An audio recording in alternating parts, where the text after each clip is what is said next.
Hey, my name's Otis Gray, and you're listening to Sleepy.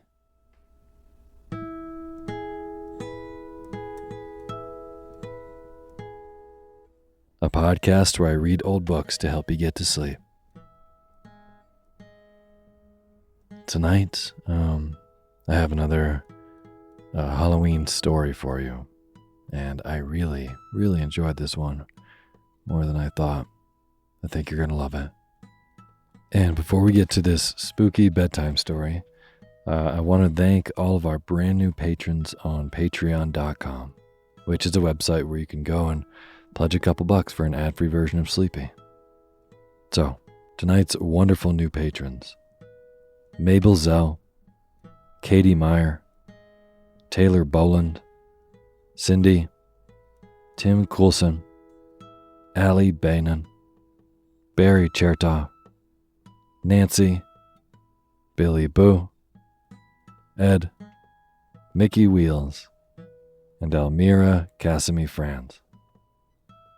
Thank you all so much for being a part of making this show. It really means a lot. Thank you. And for anyone who doesn't know, all these names that I just read are brand new supporters of Sleepy on patreon.com, which is a website where you can go and pledge a couple bucks for an ad-free version of the show, or pledge $5 for our poetry feed. But even if you donate $1, I will read your name in the opening credits of the next show after you do. Patreon is just a way to directly support the people who make the stuff that you like. So if you like Sleepy, then consider going to patreon.com/sleepyradio. Thank you. And as always, the music you're hearing is by my good friend James Lepkowski, and the cover art for Sleepy is by Gracie Kanan. So tonight, in honor of our spooky October stories, I'll be reading a story called The Sorrows of Satan by Marie Corelli. I'm pretty sure that I've read Marie Corelli on the show before, and off the top of my head, I'm not really remembering what it was that she wrote, but I'm reminded by reading this that I love her writing. It is incredible. It really feels like it's meant to be read out loud. She's an excellent storyteller. And full disclosure, this one actually is not that spooky to start off. It feels like it's going towards a really thriller-esque, made a deal with the devil kind of narrative. But in the beginning, it's just a start to a really good story. So, I really hope that you liked this story. I'm currently on the road. If you're hearing this right now, I am in New Mexico, and I'll be recording from the road for the next few weeks. So if you hear birds or maybe a car or two passing by in the background, then that is why. And I think it's really amazing that I get to do this while traveling around a little bit. Feels amazing. So thank you for making that possible. All right, that's enough of me yapping. Without further ado, The Sorrows of Satan by Marie Corelli. And now is the time for you to fluff up your pillow just how you like it. Feel yourself melt into your bed. Get real comfortable. Close your eyes and let me read to you.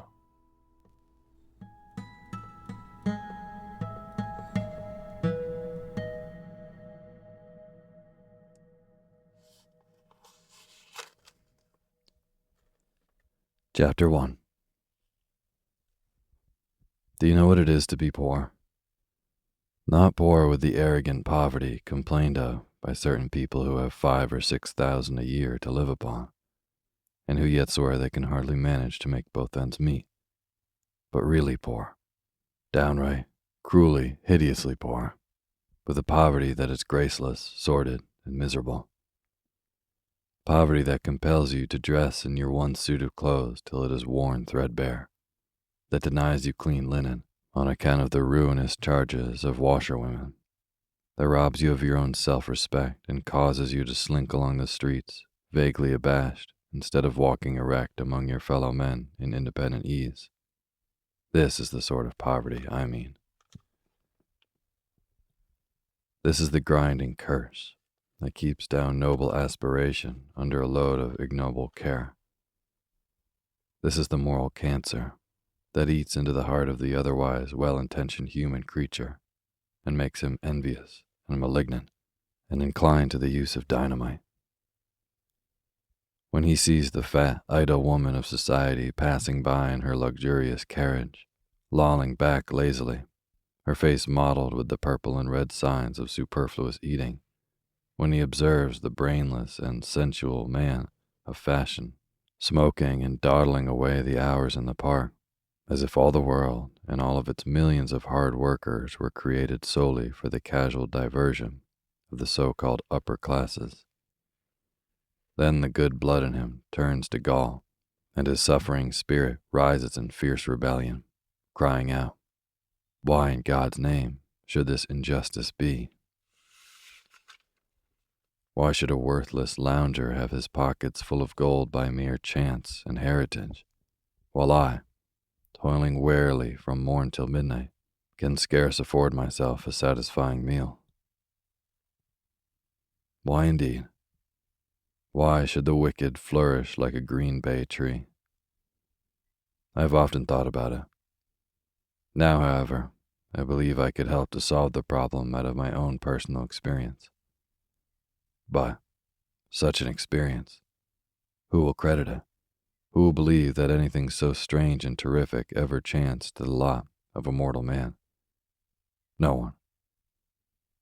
Yet it is true, truer than much so-called truth.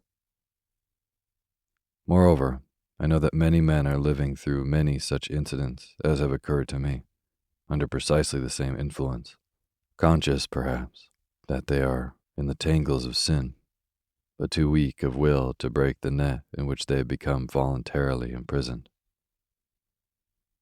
Will they be taught, I wonder, the lesson I have learned? In the same bitter school, under the same formidable taskmaster, will they realize, as I have been forced to do, aye, to the very fibers of my intellectual perception, the vast individual active mind, which behind all matter works unceasingly, though silently, a very eternal and positive God? If so, then dark problems will become clear to them, and what seems injustice in the world will prove pure equity. But I do not write with any hope of either persuading or enlightening my fellow men. I know their obstinacy too well. I can gauge it by my own. My proud belief was, at one time, not to be outdone by any human unit on the face of the globe. And I am aware that others are in similar case. I merely intend to relate the various incidents of my career in due order, exactly as they happened, leaving to more confident heads the business of propounding and answering the riddles of human existence as best they may. During a certain bitter winter, long remembered for its Arctic severity, when a great wave of intense cold spread freezing influences not alone over the happy isles of Britain, but throughout all Europe, I, Geoffrey Tempest, was alone in London and well nigh starving. Now a starving man seldom gets the sympathy he merits. So few can be persuaded to believe in him. Worthy folks who have just fed the repletion are the most incredulous, some of them being even moved to smile when told of existing hungry people, much as if were occasional jests invented for after-dinner amusement. Or with that irritating vagueness of attention which characterizes fashionable folk to such an extent that when asking a question, they neither wait for the answer nor understand it when given. The well-dined groups, hearing of some one starved to death, will idly murmur, "How dreadful," and at once turn to the discussion of the latest fad for killing time, ere it takes killing them with sheer ennui. The pronounced fact of being hungry sounds coarse and common, and is not a topic for polite society, which always eats more than sufficient for its needs. At the period I am speaking of, however, I, who have since been one of the most envied of men, knew the cruel meaning of the word hunger too well. The gnawing pain, the sick faintness, the deadly stupor, the insatiable animal craving for mere food, all of which sensations are frightful enough to those who are, unhappily, daily inured to them, but which, when they afflict one who has been tenderly reared and brought up to consider himself a gentleman, God save the mark, are perhaps still more painful to bear. And I felt that I had not deserved to suffer the wretchedness in which I found myself. I worked hard, from the time my father died, leaving me to discover that every penny of the fortune I imagined he possessed was due to swarming creditors, and that nothing of all our house and estate was left to me except a jeweled miniature of my mother, who had lost her own life in giving me birth. From that time, I say, I had to put my shoulder to the wheel and toiled late and early. I turned my university education to the only use for which it, or I, seemed fitted: literature.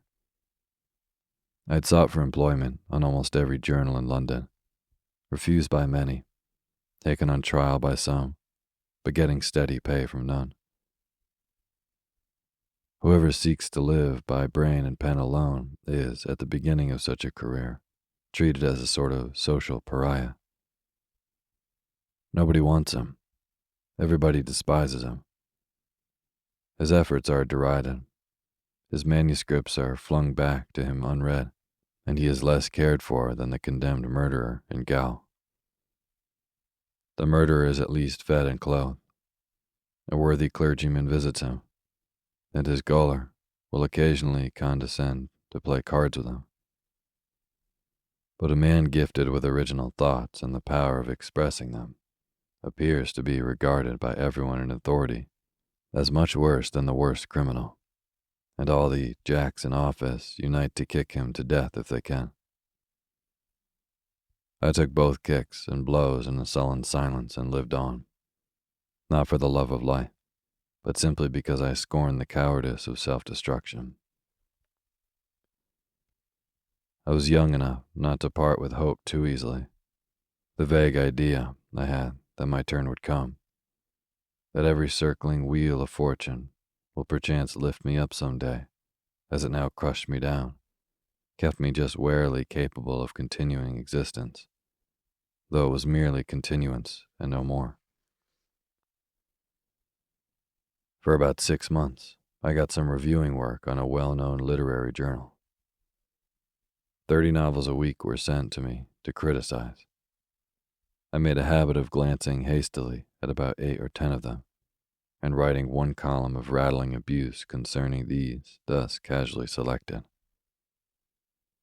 The remainder were never noticed at all. I found that this mode of action was considered smart, and I managed for a time to please my editor, who paid me the munificent sum of 15 shillings for my weekly labor. But on one fatal occasion, I happened to change my tactics and warmly praised a work which my own conscience told me was both original and excellent. The author of it happened to be an old enemy of the proprietor of the journal on which I was employed. My eulogistic review of the hated individual, unfortunately for me, appeared with the result that private spite outweighed public justice, and I was immediately dismissed. After this, I dragged on in a sufficiently miserable way, doing hack work for the dailies and living on promises that never became realities, till, as I have said, in the early January of the bitter winter alluded to, I found myself literally penniless and face to face with starvation, owing a month's rent besides for the poor lodging I occupied in a back street not far from the British Museum. I had been out all day, trudging from one newspaper office to another, seeking for work and finding none. Every available post was filled. I'd also tried, unsuccessfully, to dispose of a manuscript of my own, a work of fiction, which I knew had some merit, but which all the readers in the publishing office appeared to find exceptionally worthless. These readers, I learned, were most of them novelists themselves, who read other people's productions in the spare moments and passed judgment on them. I've always failed to see the justice of this arrangement. To me, it seems merely the way to foster mediocrities and suppress originality. Common sense points out the fact that the novelist reader, who has a place to maintain for himself in literature, would naturally rather encourage work that is likely to prove ephemeral than that which might possibly take a higher footing than his own. Be this as it may, and however good or bad the system, it was entirely prejudicial for me and my literary offspring. The last publisher I tried was a kindly man who looked at my shabby clothes and gaunt face with some commiseration. "I'm sorry," said he, "very sorry, but my readers are quite unanimous. From what I can learn, it seems to me you have been too earnest, and also rather sarcastic in certain strictures against society. My dear fellow, that won't do. Never blame society. It buys books. Now, if you could write a smart love story, slightly risque, even a little more than risque for that matter, that is the sort of thing that suits the present age." "Pardon me," I interposed somewhat warily, "but are you sure you judge the public taste correctly?" He smiled a bland smile of indulgent amusement at what he no doubt considered my ignorance in putting such a query. "Of course I am sure," he replied. "It is my business to know the public taste as thoroughly as I know my own pocket. Understand me. I don't suggest that you should write a book of any positively indecent subject. That can be safely left to the new woman." And he laughed. "But I assure you high-class fiction doesn't sell. The critics don't like it to begin with. What goes down with them and with the public is a bit of sensational realism told in terse newspaper English. Literary English, Addisonian English, is a mistake." "And I am also a mistake, I think," I said with a forced smile. "At any rate, if what you say be true, I must lay down the pen and try another trade. I am old-fashioned enough to consider literature as the highest of all professions, and I would rather not join in with those who voluntarily degrade it." He gave me a quick side glance of mingled incredulity and appreciation. "Well, well," he finally observed, "you are a little quixotic. That will wear off. Will you come onto my club and dine with me?" I refused this invitation promptly. I knew the man saw and recognized my wretched plight, and pride, false pride if you will, rose up to my rescue. I bade him a hurried good day, and started back to my lodging, carrying my rejected manuscript with me. Arrived there, my landlady met me as I was about to ascend the stairs and asked me whether I would kindly settle the accounts the next day. She spoke civilly enough, poor soul, and not without a certain compassionate hesitation in her manner. Her evident pity for me galled my spirit as much as the publisher's offer of a dinner had wounded my pride, and with a perfectly audacious air of certainty, I at once promised her the money at the time she herself appointed, though I had not the least idea where or how I should get the required sum. Once past her, and shut in my own room, I flung my useless manuscript on the floor and myself into a chair, and swore. It refreshed me to swear, and it seemed natural, for though temporarily weakened by lack of food, I was not yet so weak as to shed tears, and a fierce, formidable oath was to me the same sort of physical relief which I imagine a fit of weeping may be to an excitable woman. Just as I could not shed tears, so was I incapable of apostrophizing God in my despair. To speak frankly, I did not believe in any God then. I was to myself an all-sufficing mortal, scorning the time-worn superstitions of so-called religion. Of course, I had been brought up in the Christian faith, but that creed had become worse than useless to me since I had intellectually realized the utter inefficiency of Christian ministers to deal with difficult life problems. Spiritually, I was adrift in chaos. Mentally, I was hindered both in thought and achievement. Bodily, I was reduced to want. My case was desperate. I myself was desperate. It was a moment when if ever good and evil angels play a game of chance for a man's soul, they were surely throwing the dice on the last wager for mine. And yet, with it all, I felt I had done my best. I was driven into a corner by my fellow men who grudged me space to live in, but I'd fought against it. I'd worked honestly and patiently, all to no purpose. I knew of rogues who gained plenty of money, and of knaves who were amassing large fortunes. Their prosperity appeared to prove that honesty, after all, was not the best policy. What should I do then? How should I begin the Jesuitical business of committing evil that good, personal good, might come of it? So I thought, dully, if such stray, half-stupefied fancies as I was capable of deserved the name of thought. The night was bitter cold. My hands were numbed, and I tried to warm them at the oil lamp my landlady was good enough to still allow me to use, in spite of the delayed cash payments. As I did so, I noticed 3 letters on the table. One in a long blue envelope suggestive of either a summons or a returned manuscript. One bearing a Melbourne postmark, and the third a thick square of missive coroneted in red and gold at the back. I turned over all 3 indifferently, and selecting the one from Australia, balanced it in my hand a moment before opening it.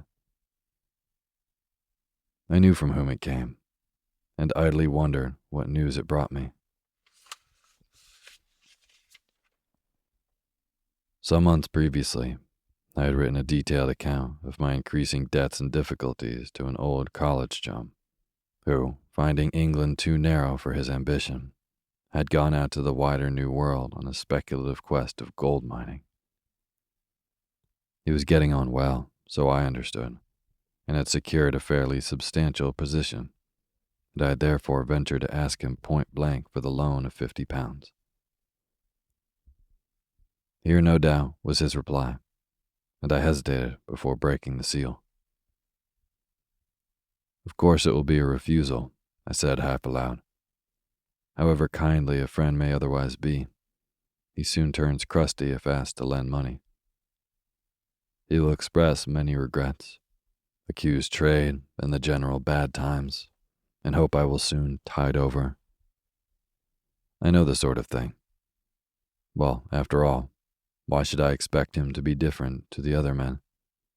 I have no claim on him, except the memory of a few sentimental arm-in-arm days at Oxford. A sigh escaped me in spite of myself, and a mist blurred my sight for the moment.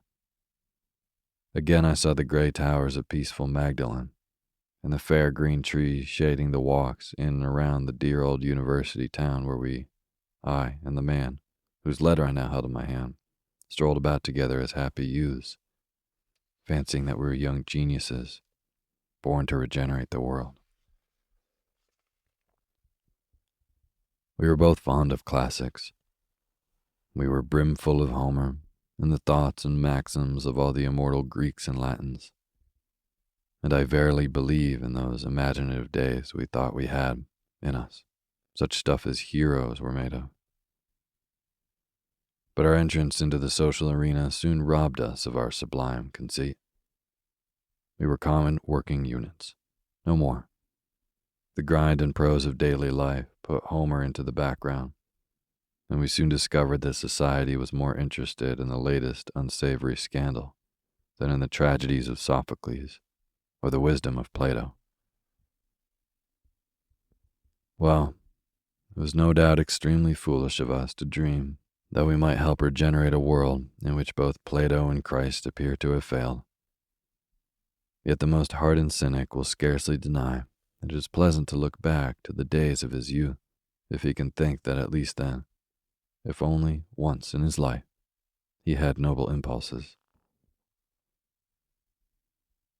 The lamp burned badly, and I had to retrim it before I could settle down to read my friend's letter. Next door, someone was playing violin, and playing it well.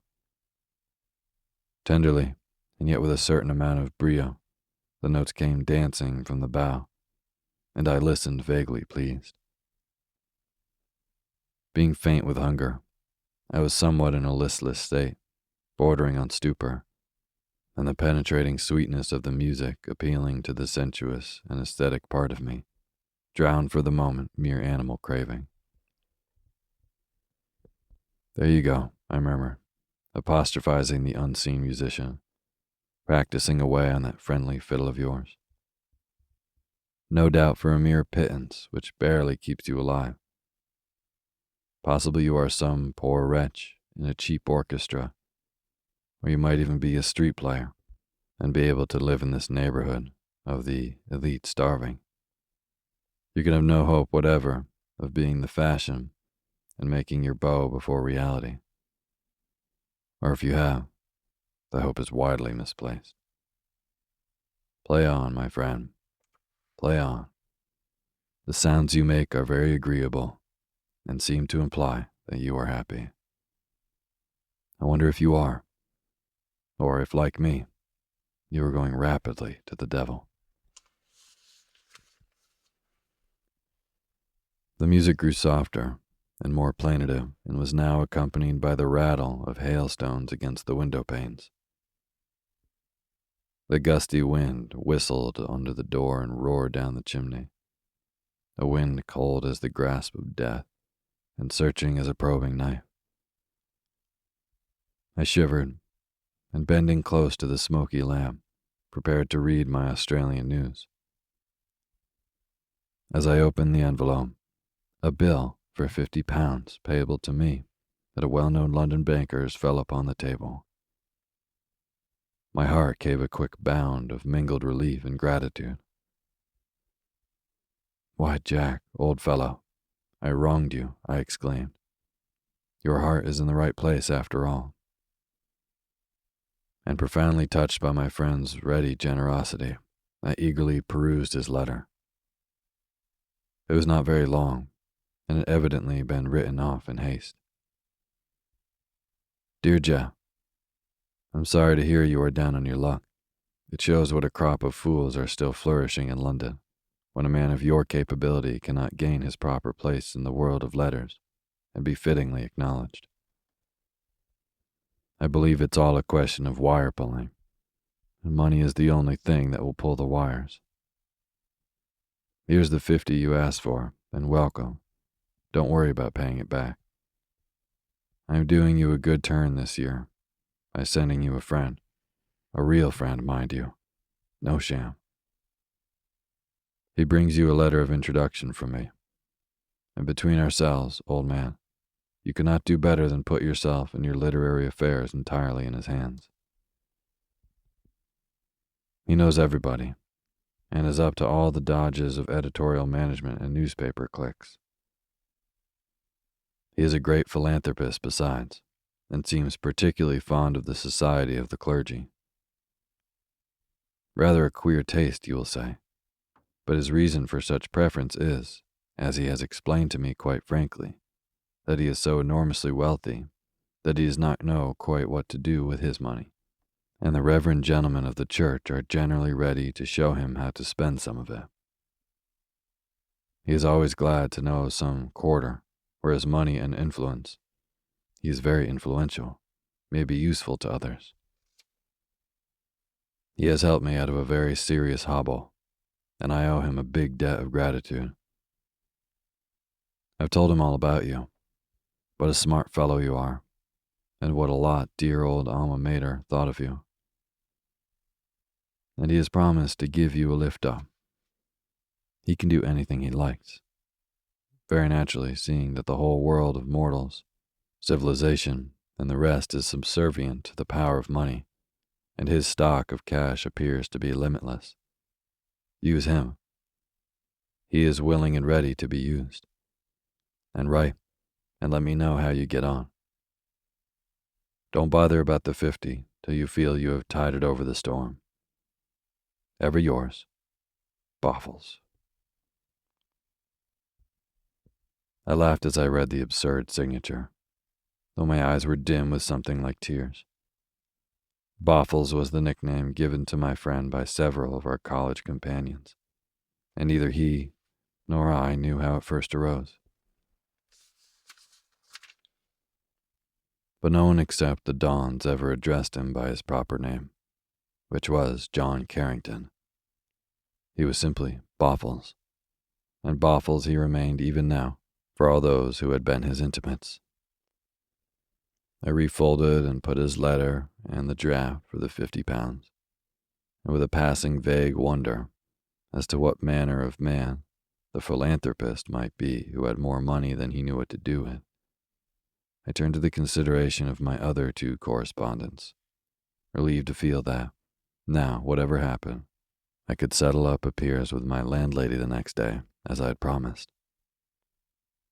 Moreover, I could order some supper and have a fire lit to cheer my chilly room. Before attending to these creature comforts, however, I opened the long blue envelope that looked so like a threat of legal proceedings, and unfolding the paper within, stared at it amazedly. What was it all about? The written characters danced before my eyes, puzzled and bewildered. I found myself reading the thing over and over again without any clear comprehension of it. Presently, a glimmer of meaning flashed upon me, startling my senses like an electric shock. No, impossible.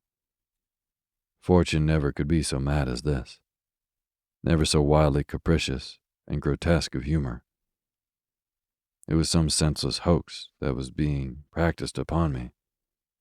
And yet, if it were a joke, it was a very elaborate and remarkable one, weighted with majesty of the law, too. Upon my word, and by all fantastical freakish destinies that govern human affairs, the news seemed actually positive and genuine.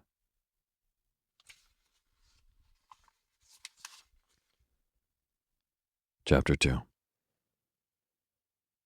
Steadying my thoughts with an effort, I read every word of the document over again, deliberately, and the stupefaction of my wonder increased. Was I going mad, or sickening for a fever? Or could this startling, this stupendous piece of information be really true? If indeed it were true, good heavens, I turned giddy to think of it. And it was only by sheer force of will that I kept myself from swooning with the agitation of such sudden surprise and ecstasy. If it were true, why, then the world was mine. I was king instead of beggar. I was everything I chose to be. The letter, the amazing letter, bore the printed name of a noted firm of London solicitors, and stated in measured and precise terms that a distant relative of my father's, of whom I scarcely heard, except remotely now and then during my boyhood, had died suddenly in South America, leaving me, his sole heir. The real and personal estate now amounting to something over 5 millions of pounds sterling, we should esteem it a favor if you could make it convenient to call upon us any day this week in order that we may go through the necessary formalities together.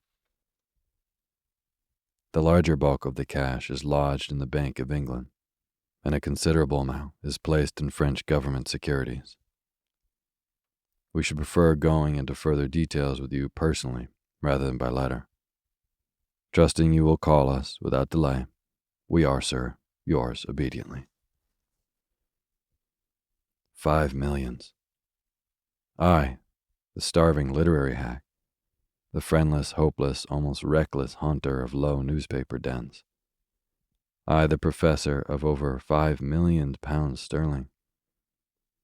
I tried to grasp the astounding fact, for fact it evidently was, but could not. It seemed to me a wild delusion, born of the dizzy vagueness which lack of food engendered in my brain. I stared round the room, the mean, miserable furniture, the fireless grate, the dirty lamp, the low truckle bedstead, the evidences of penury and want on every side. And then the overwhelming contrast between the poverty that environed me and the news that I had just received struck me as the wildest, most ridiculous incongruity I had ever heard or imagined. And I gave vent to a shout of laughter.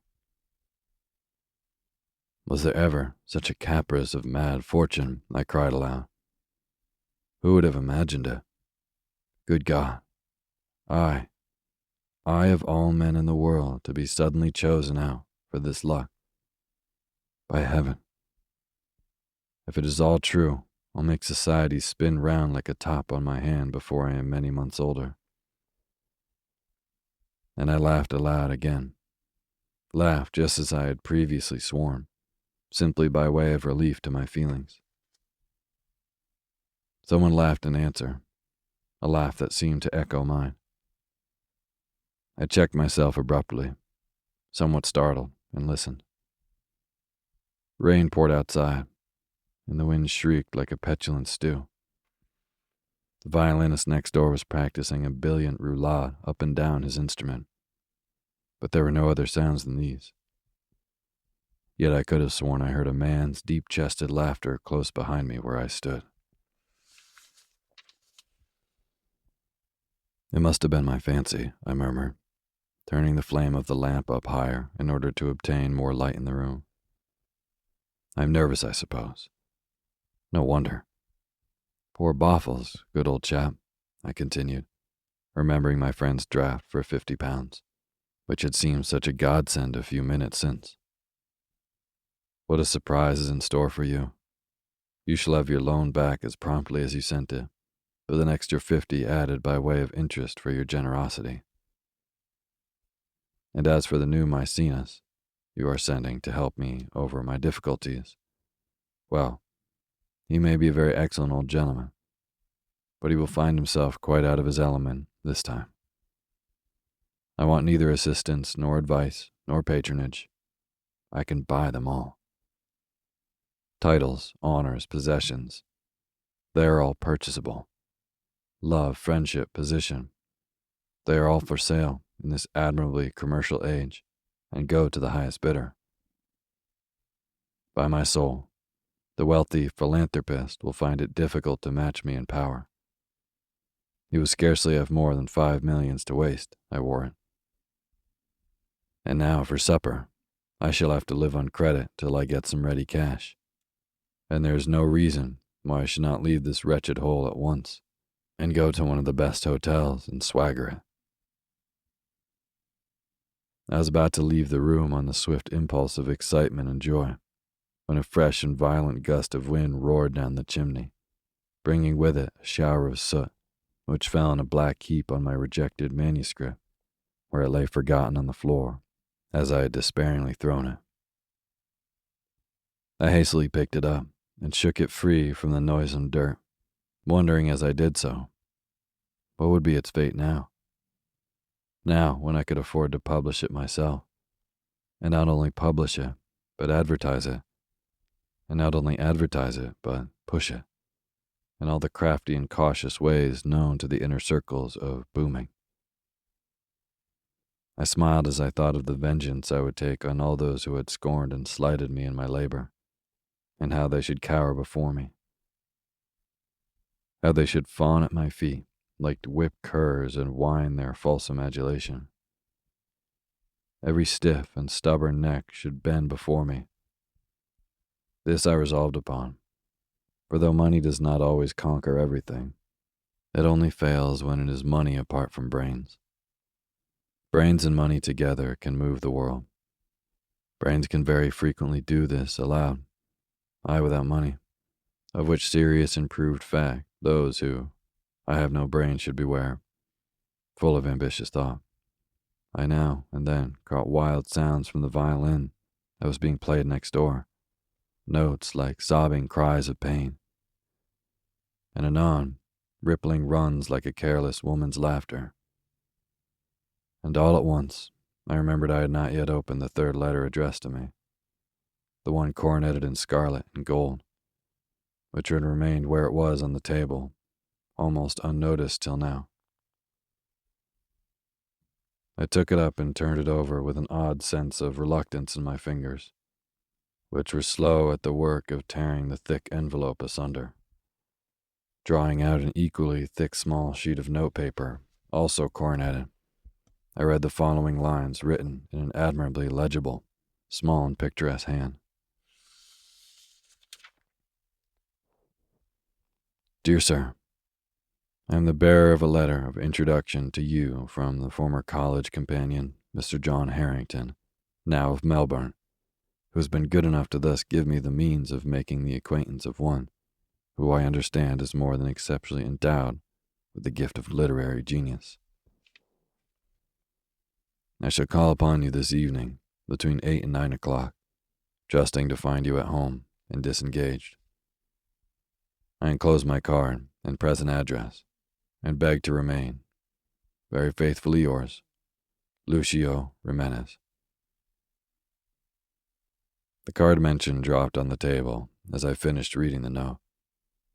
It bore a small, exquisitely engraved coronet, the words Prince Lucio Jimenez, while scribbled lightly in pencil underneath was the address, Grand Hotel. I read the brief letter through again. It was simple enough, expressed with clearness and civility. There was nothing remarkable about it, nothing whatever. Yet it seemed to me surcharged with meaning. Why, I could not imagine. A curious fascination kept my eyes fastened on the characteristic bold handwriting, and made me fancy I should like the man who penned it. How the wind roared, and how that violin next door wailed like the restless spirit of some forgotten musician in torment. My brain swam, and my heart ached heavily. The drip, drip of the rain outside sounded like the stealthy footfall of some secret spy upon my movements. I grew irritable and nervous. A foreboding of evil somehow darkened the bright consciousness of my sudden good fortune. Then an impulse of shame possessed me. Shame that this foreign prince, if such he were, with limitless wealth at his back, should be coming to visit me. Me, now a millionaire, in my present wretched lodging. Already, before I had vouched my riches, I was tainted by the miserable vulgarity of seeking to pretend I had never been really poor, but only embarrassed by a little temporary difficulty. If I had sixpence about me, which I had not, I should have sent a telegram to my approaching visitor to put him off.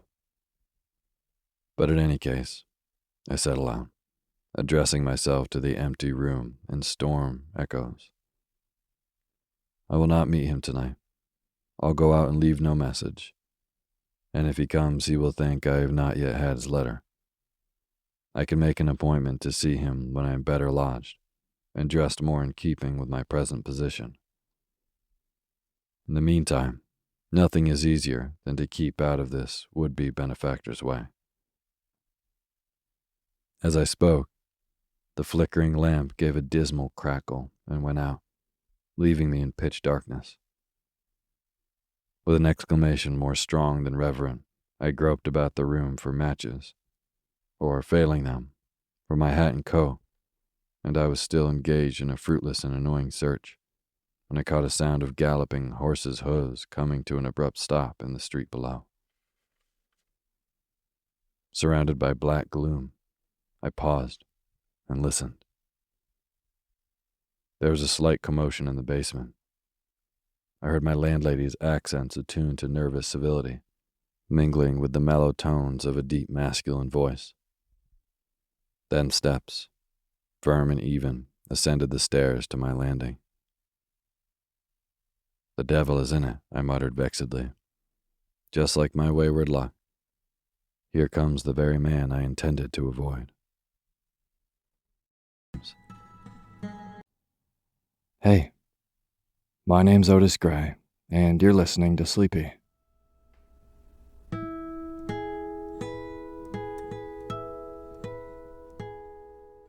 A podcast where I read old books to help you get to sleep. And this is a spooky midweek story for you. It is October, which inevitably means we will be reading some Edgar Allan Poe. And that's what we're doing tonight. And before we get to this bedtime reading, I just want to sincerely thank all of our patrons on patreon.com, which is a website where you can go and be a part of making Sleepy in exchange for cool perks. If you are a supporter of the show, thank you so much. It really, really means a lot. And if this is the first time that you're hearing this, patreon.com is an awesome site that allows you to directly support the people who make the stuff they like. So if you like Sleepy and you'd like to support it, be a part of making it, then you can go to patreon.com/sleepyradio and donate even $1 a month. At $2 a month, you get a totally ad-free version of Sleepy. If you donate just $1, I will read your name in the opening credits of our next Sunday show after you do. So, and it's also a really good place to just say hey and reach out to me. So again, if you would like to be a part of making this show, go to patreon.com/sleepyradio. Thank you. And as always, the music you're hearing is by my good friend James Lepkowski, and the cover art for Sleepy is by Gracie Kanan.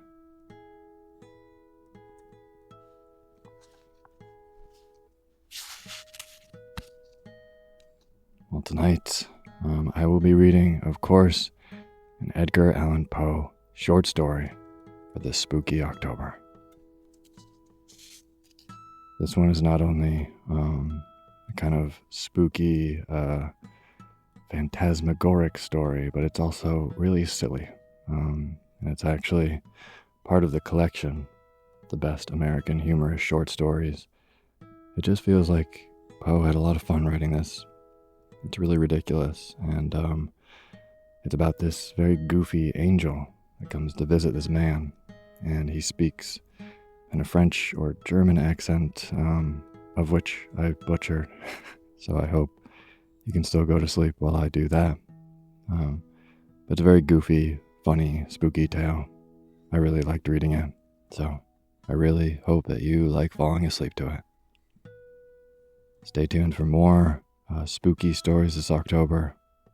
For tonight, I hope you can sleep soundly to The Angel of the Odd by Edgar Allan Poe. And now is the time for you to fluff up your pillow just how you like it. Feel yourself melt into your bed. Get real comfortable. Close your eyes and let me read to you.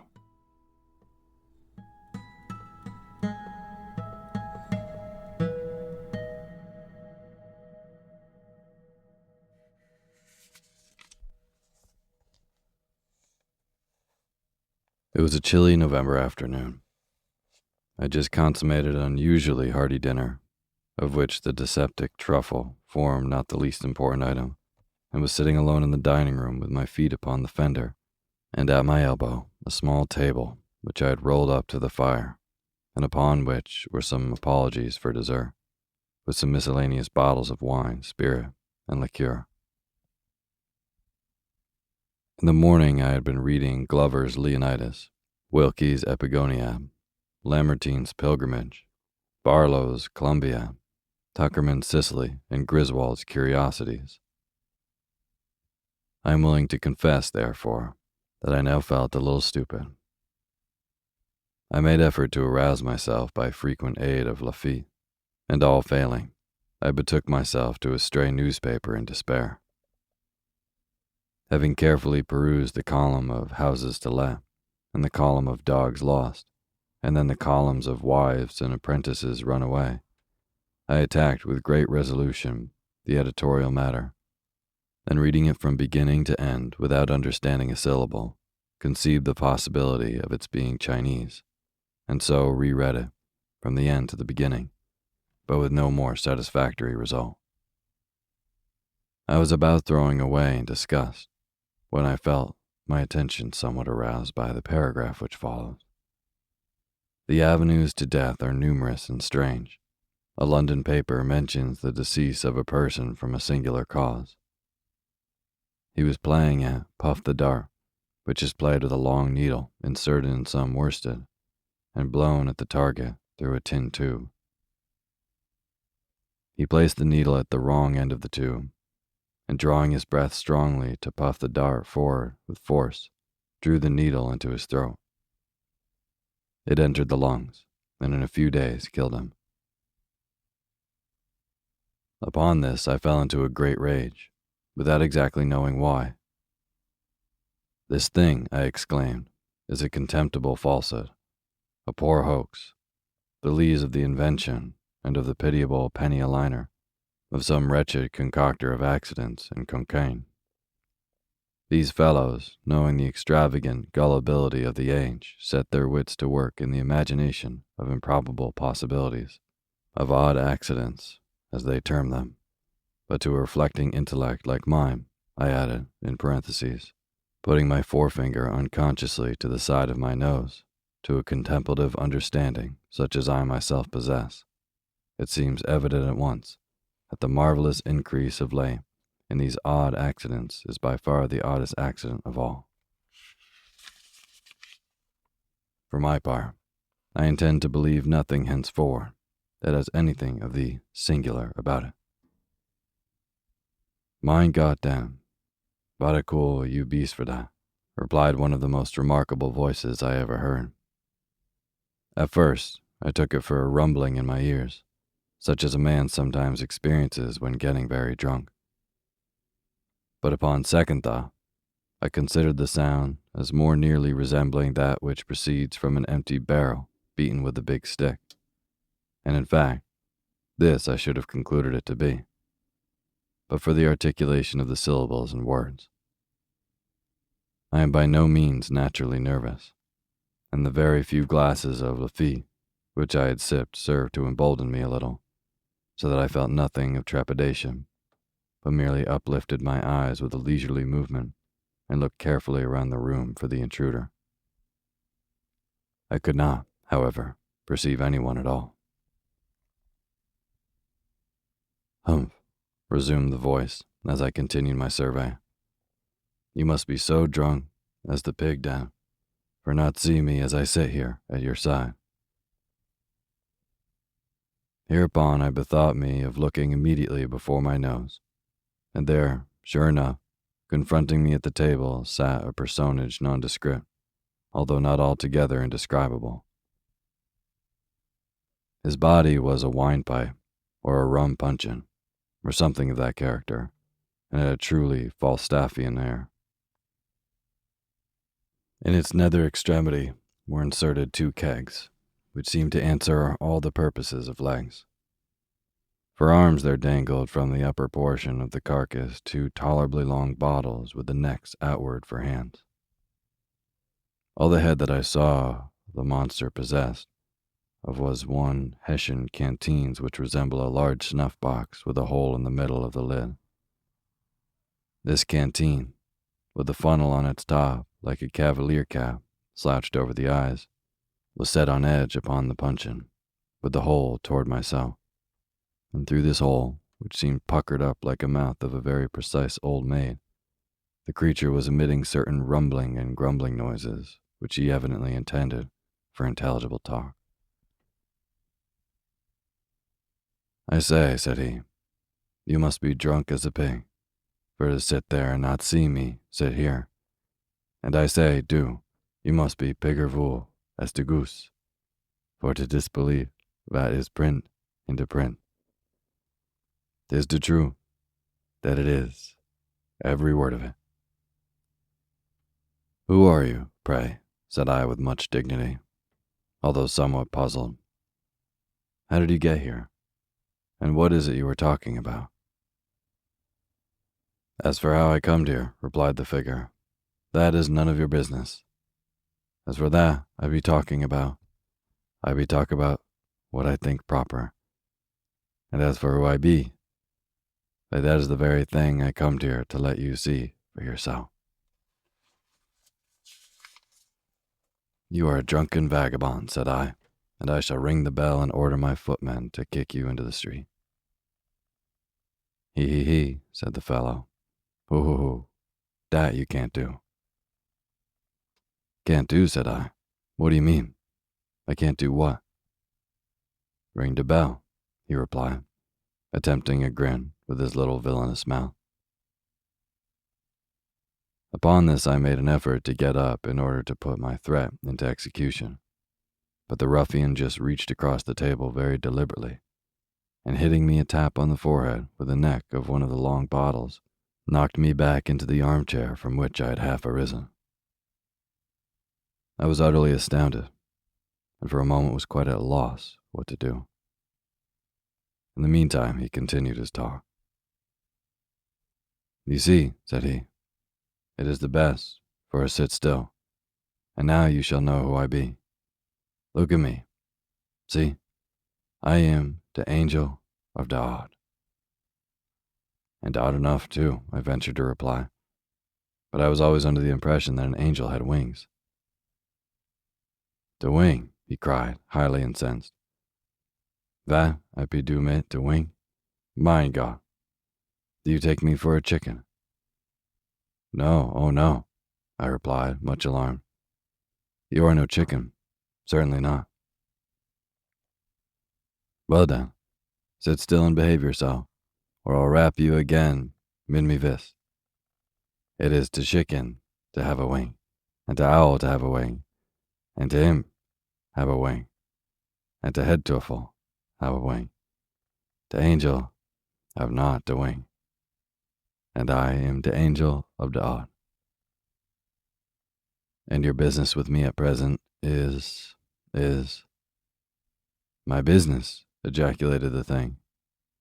If I've had a low-bred puppy, you must bevore to ask a gentleman and an angel about his business. This language was rather more than I could bear, even from an angel. So plucking up courage, I seized a salt cellar which lay within reach and hurled it at the head of the intruder. Either he dodged, however, or my aim was inaccurate, for all I accomplished was the demolition of the crystal which protected the dial of the clock upon the mantelpiece. As for the angel, he evinced his sense of my assault by giving me 2 or 3 hard, consecutive raps upon the forehead as before. These reduced me at once to submission, that I am almost ashamed to confess that, either through pain or vexation, there came a few tears into my eyes. Mein Gott, said the angel of the odd, apparently much softened at my distress. Mein Gott, the man is either very drunk or very sorry. You must don't drink it so strong. You must put the water in the wine. Here, drink this, like a good feller. And don't grind now. Don't. Hereupon the angel of the odd replenished my goblet, which was about 1/3 full of port, with a colorless fluid that he poured from one of his hand bottles. I observed that these bottles had labels about their necks, and that these labels were inscribed Kirchenwasser. The considerate kindness of the angel mollified me in no little measure, and aided by the water with which he diluted my port more than once, I at length regained sufficient temper to listen to his very extraordinary discourse. I cannot pretend to recount all that he told me, but I gleaned from what he said that he was a genius who presided over the contretemps of mankind, and whose business it was to bring about the odd accidents which are continually astonishing the skeptic. Once or twice, upon my venturing to express my total incredulity in respect to his pretensions, he grew very angry indeed, so that at length I considered it the wiser policy to say nothing at all, and let him have his own way. He talked on, therefore, at great length, while I merely leaned back in my chair with my eyes shut, and amused myself with munching raisins and filliping the stems about the room. But by and by, the angel suddenly construed this behavior of mine into contempt. He arose in a terrible passion, slouched his funnel down over his eyes, swore a vast oath, uttered a threat of some character, which I did not precisely comprehend, and finally made me a low bow, and departed, wishing me, in the language of the Archbishop and Gil Bias, beaucoup de bonheur et un peu plus de bon sens. Sorry for anyone who speaks French. His departure afforded me relief. The very few glasses of Lafite that I had sipped had the effect of rendering me drowsy, and I felt inclined to take a nap of some 15 or 20 minutes, as is my custom after dinner. At 6 I had an appointment of consequence, which it was quite indispensable that I should keep. The policy of insurance for my dwelling house had expired the day before, and some dispute having arisen, it was agreed that at 6 I should meet the board of directors of the company and settle the terms of a renewal. Glancing upward at the clock on the mantelpiece, for I felt too drowsy to take out my watch, I had the pleasure to find that I had still 25 minutes to spare. It was 5:30. I could easily walk to the insurance office in 5 minutes, and my usual siestas had never been known to exceed 25. I felt sufficiently safe, therefore, and composed myself to my slumbers forthwith. Having completed them to my satisfaction, I again looked toward the timepiece, and was half inclined to believe in the possibility of odd accidents when I found that, instead of my ordinary 15 or 20 minutes, I had been dozing only 3, for it still wanted 7:20 of the appointed hour. I betook myself again to my nap, and at length a second time awoke, when, to my utter amazement, it still wanted 27 minutes of 6. I jumped up to examine the clock, and found that it had ceased running. My watch informed me that it was 7:30, and of course, having slept 2 hours, I was too late for my appointment. It will make no difference, I said. I can call at the office in the morning and apologize. In the meantime, what can be the matter with the clock? Upon examining it, I discovered that one of the raisin stems which I had been filliping about the room during the discourse of the Angel of the Odd had flown through the fractured crystal, and lodging, singularly enough, in the keyhole, with an end projecting outward, had thus arrested the resolution of the minute hand. "Ah," said I see how it is. This thing speaks for itself. A natural accident, such as will happen now and then." I gave the matter no further consideration, but at my usual hour retired to bed. Here, having placed a candle upon a reading stand at the bedhead, and having made an attempt to peruse some pages of the Omnipresence of the Deity, I unfortunately fell asleep in less than 20 seconds, leaving the light burning as it was. My dreams were terrifically disturbed by visions of the Angel of the Odd. Methought he stood at the foot of the couch, drew aside the curtains, and in the hollow, detestable tones of a rum puncheon menaced me with the bitterest vengeance for the contempt with which I had treated him. He concluded a long harangue by taking off his funnel cap, inserting the tube into my gullet, and thus deluging me with an ocean of Kirschenwasser, which he poured in a continuous flood from one of the long-necked bottles that stood him instead of an arm. My agony was at length insufferable, and I awoke just in time to perceive that a rat had run off with the lighted candle from the stand, but not in the season to prevent his making his escape with it through the hole. Very soon a strong, suffocating odor assailed my nostrils. The house, I clearly perceived, was on fire.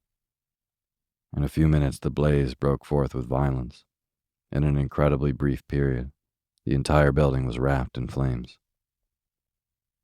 All egress from my chamber, except through a window, was cut off. The crowd, however, quickly procured and raised a long ladder. By means of this I was descending rapidly, and in apparent safety, when a huge log, about whose round stomach, and indeed about whose whole air and physiognomy, there was something which reminded me of the Angel of the Odd. When this hog, I say, which hitherto had been quietly slumbering in the mud, took it suddenly into his head that his left shoulder needed scratching, and could find no more convenient rubbing post than that afforded by the foot of the ladder. In an instant, I was precipitated, and had the misfortune to fracture my arm. This accident, with the loss of my insurance, and with the more serious loss of my hair, the whole of which had been signed off by the fire, predisposed me to a serious impatience, so that finally I made up my mind to take a wife. There was a rich widow disconsolate for the loss of her seventh husband, and to her wounded spirit I offered the balm of my vows. She yielded a reluctant consent to my prayers. I knelt at her feet in gratitude and adoration. She blushed and bowed her luxuriant tresses into close contact with those supplied me temporarily by Grand Jean. I know not how the entanglement took place, but so it was. I rose with a shining pate, wigless, she in disdain and wrath, half buried in alien hair. Thus ended my hopes of the widow by an accident which could have not been anticipated, to be sure, but which the natural sequence of events had brought about. Without despairing, however, I undertook the siege of a less implacable heart. The fates were again propitious for a brief period, but again a trivial incident interfered. Meeting my betrothed in an avenue thronged with the elite of the city, I was hastened to greet her with one of my best considered bows, when a small particle of some foreign matter lodging in the corner of my eye rendered me, for the moment, completely blind. Before I could recover my sight, the lady of my love had disappeared, irreparably affronted at what she chose to consider my premeditated rudeness in passing her by ungreeted. While I stood bewildered at the suddenness of this accident, which might have happened, nevertheless, to anyone under the sun, and while I still continued incapable of sight, I was accosted by the Angel of the Odd, who proffered me his aid with a civility which I had no reason to expect. He examined my disordered eye with much gentleness and skill, informed me that I had a drop in it, and whatever a drop was, took it out and afforded me relief. I now considered it high time to die, since fortune had so determined to persecute me. I accordingly made my way to the nearest river. Here, divesting myself of my clothes, for there is no reason why we cannot die as we are born, I threw myself headlong into the current, the sole witness of my fate being a solitary crow that had been seduced into eating a brandy-saturated corn, and had so staggered away from his fellows. No sooner had I entered the water than this bird took it into his head to fly away with the most indispensable portion of my apparel. Postponing, therefore, for the present, my suicidal design, I just slipped my nether extremities into the sleeves of my coat, and betook myself to a pursuit of the felon with all the nimbleness which the case required and its circumstances would admit. But my evil destiny attended me still. As I ran at full speed, with my nose up in the atmosphere, and intent only upon the purloiner of my property, I suddenly perceived that my feet rested no longer upon terra firma. The fact is I had thrown myself over a precipice and should inevitably have been dashed to pieces, but for my good fortune in grasping the end of a long guide rope, which depended from a passing balloon. As soon as I sufficiently recovered my senses to comprehend the terrific predicament in which I stood, or rather hung, I exerted all the power of my lungs to make that predicament known to the aeronaut overhead. But for a long time I exerted myself in vain. Either the fool could not, or the villain would not perceive me. Meanwhile, the machine rapidly soared, while my strength even more rapidly failed. I was soon upon the point of resigning myself to my fate and dropping quietly into the sea, when my spirits were suddenly revived by hearing a hollow voice from above, which seemed to be lazily humming an opera air. Looking up, I perceived the Angel of the Odd. He was leaning, with his arms folded, over the rim of the car, and with a pipe in his mouth, at which he puffed leisurely, seemed to be on excellent terms with himself and the universe. I was too much exhausted to speak, so I merely regarded him with an imploring air. For several minutes, although he looked me full in the face, he said nothing. At length, removing carefully his meerschaum from the right to the left corner of his mouth, he condescended to speak.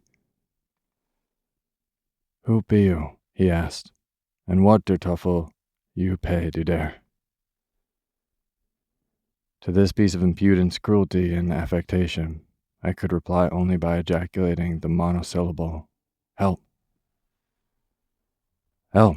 echoed the ruffian. "Not I. Der is de bottle. Help yourself. Unbedammt."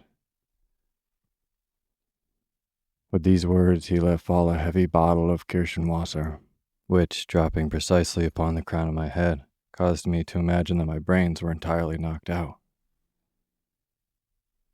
Impressed with this idea, I was about to relinquish my hold and give up to the ghost with a good grace, when I was arrested by the cry of the angel, who bade me hold on. "Hold on," he said. "Don't be in a hurry, don't. Will you partake the other bottle, or have you got sober yet and come to your senses?" I made haste hereupon to nod my head twice, once in the negative, meaning thereby that I would prefer not taking the other bottle at present, and at once in the affirmative, intending thus to imply that I was sober and had positively come to my senses. By these means, I somewhat softened the angel. "A new belief, then?" he inquired. "At the last? You believed, then, in the possibility of the odd?" I again nodded my head in assent. "And you have belief in me, the angel of the odd?" I nodded again. "And you acknowledge that you be blind drunk und de fool?" I nodded once more. "Put your right hand into your left breeches pocket, then, and token over your full submission unto the angel of the odd." This thing, for obvious reasons, I found it quite impossible to do. In the first place, my left arm had been broken in my fall from the ladder, and therefore had I let go my hold with the right hand, I must have let go altogether. In the second place, I could have no breeches until I came across the crow. I was therefore obliged, much to my regret, to shake my head in the negative, intending thus to give the angel to understand that I found it inconvenient just at the moment to comply with his very reasonable demand. No sooner, however, had I ceased shaking my head than, "Go to der Teufel, then," roared the angel of the odd. In pronouncing these words, he drew a sharp knife across the guide rope by which I was suspended, and as we then happened to be precisely over my house, which, during my peregrinations, had been handsomely rebuilt, it so occurred that I tumbled headlong down the ample chimney and alit upon the dining-room hearth. Upon coming to my senses, for the fall had very thoroughly stunned me, I found it about 4 o'clock in the morning. I lay outstretched where I had fallen from the balloon, My head groveled in the ashes of an extinguished fire, while my feet reposed upon the wreck of a small table, overthrown, and amid the fragments of a miscellaneous dessert, intermingled with a newspaper, some broken glasses and shattered bottles, and an empty jug of Schiedheim Kirschenwasser. Thus revenged himself, the angel of the odd. Hey, my name's Otis Gray, and you're listening to Sleepy.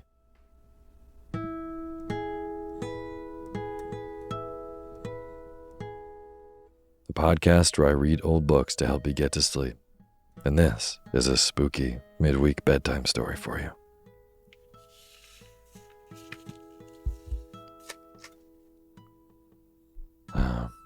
I have a real slow burn, spooky story for you tonight that I definitely enjoyed reading. And before we get to the bedtime reading, I just want to generally thank all of our amazing patrons on patreon.com, which is a website where you can go and pledge a couple bucks for an ad-free version of the show. If you are a supporter of Sleepy on Patreon, thank you so much. I really appreciate it.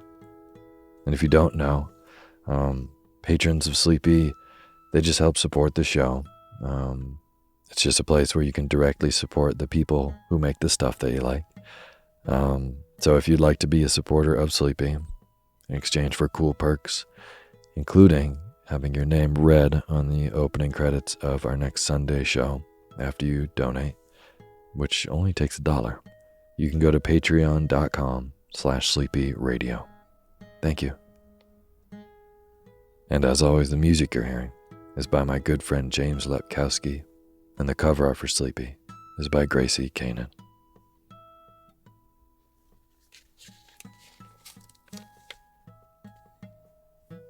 I'm reading another spooky story for you tonight.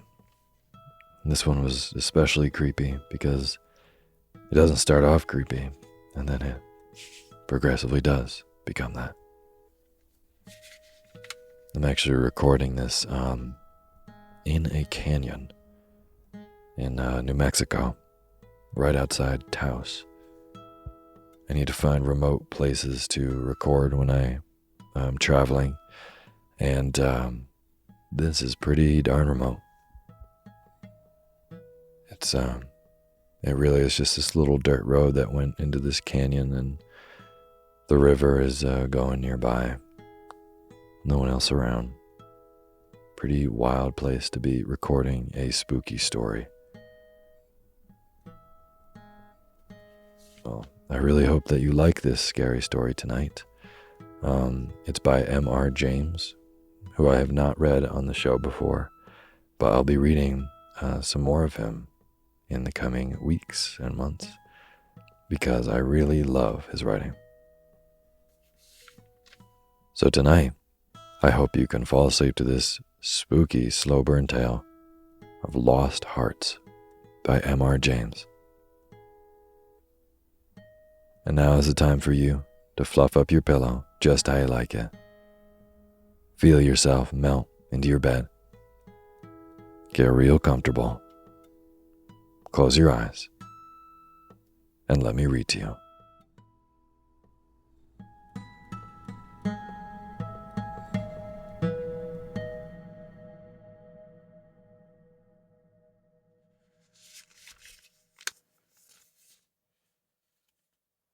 It was, as far as I can ascertain, in September of the year 1811 that a post-chaise drew up before the door of Aswarby Hall, in the heart of Lincolnshire. The little boy, who was the only passenger in the chaise, and who jumped out as soon as it had stopped, looked about him with the keenest curiosity during the short interval that elapsed between the ringing of the bell and the opening of the hall door. He saw a tall, square red brick house, built in the reign of Anne, a stone-pillared porch that had been added in the pure classical style of 1790. The windows of the house were many, tall and narrow, with small panes and thick white woodwork. A pediment, pierced with a round window, crowned the front. There were wings to the right and left, concocted by curious glazed galleries, supported by colonnades with the central block. These wings plainly contained the stables and offices of the house. Each was surmounted by an ornamental cupola with a gilded vane. An evening light shone on the building, making the window panes glow like so many fires. Away from the hall in front stretched a flat park studded with oaks and fringed with firs, which stood out against the sky. The clock in the church tower, buried in trees on the edge of the park, only its golden weathercock catching the light, was striking 6, and the sound came gently beating down the wind.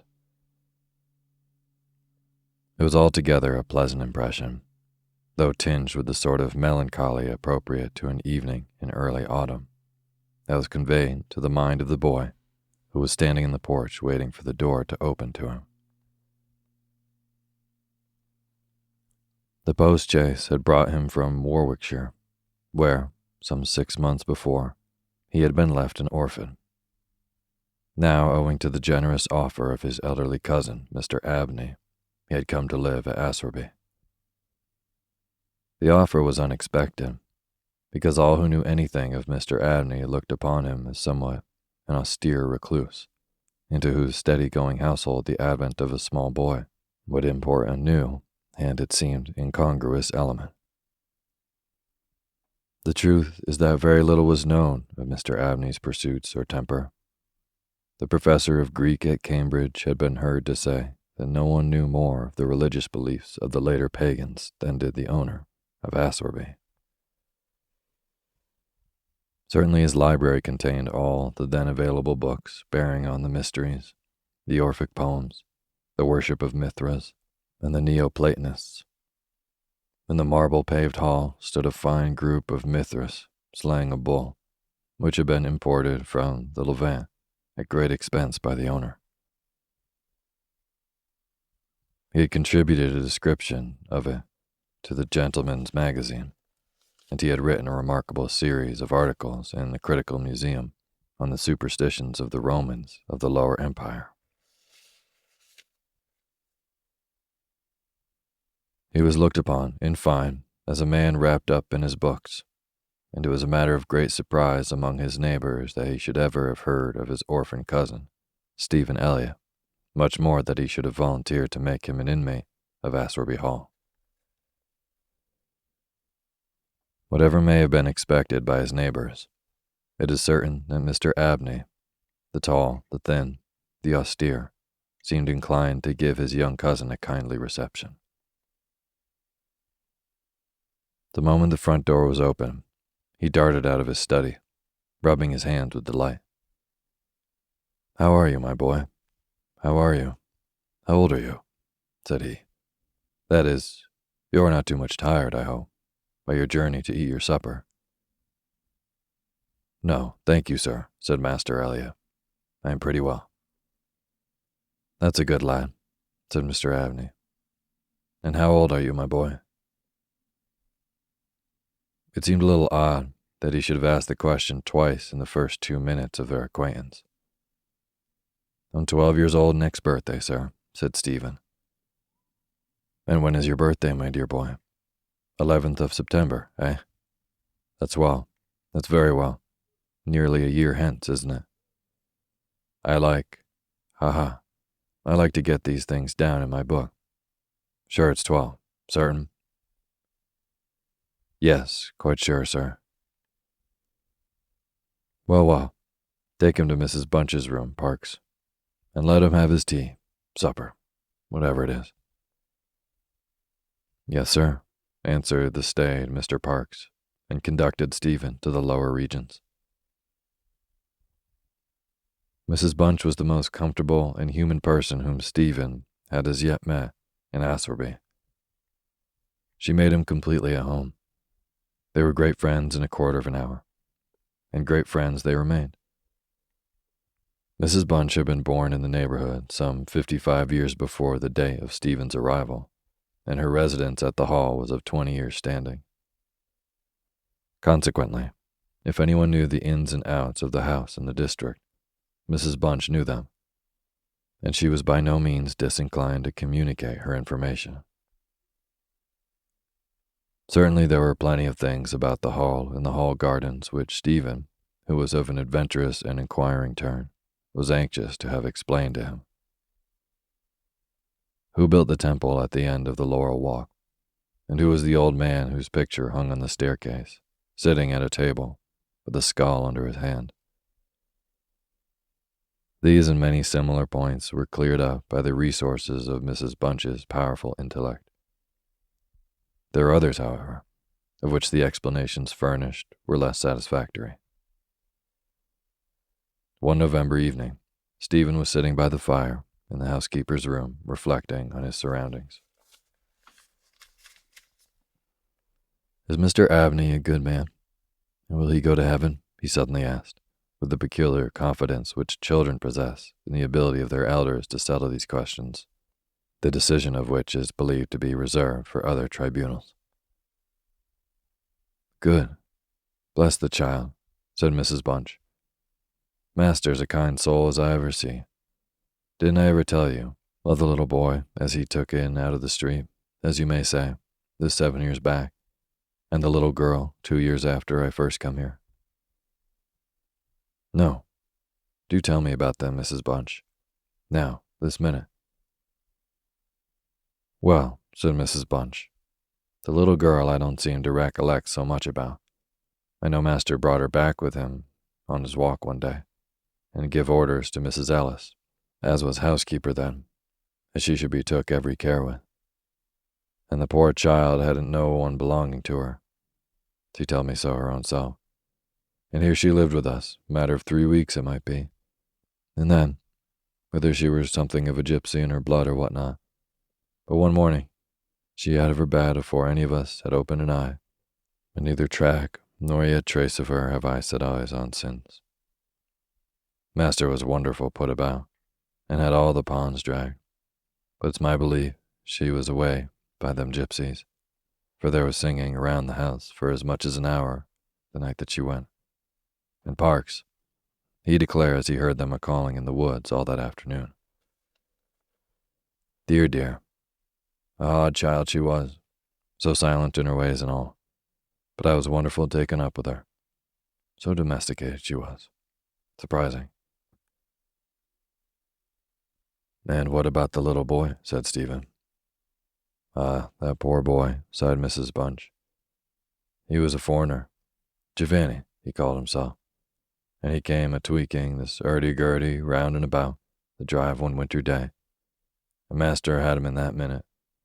And that's all we were about came from. And how old he was, and how he made his way, and where was his relatives, and all as kind as heart could wish. But it went the same way with him. They're an unruly lot, them foreign nations, I do suppose, and as he was off one fine morning just the same as the girl.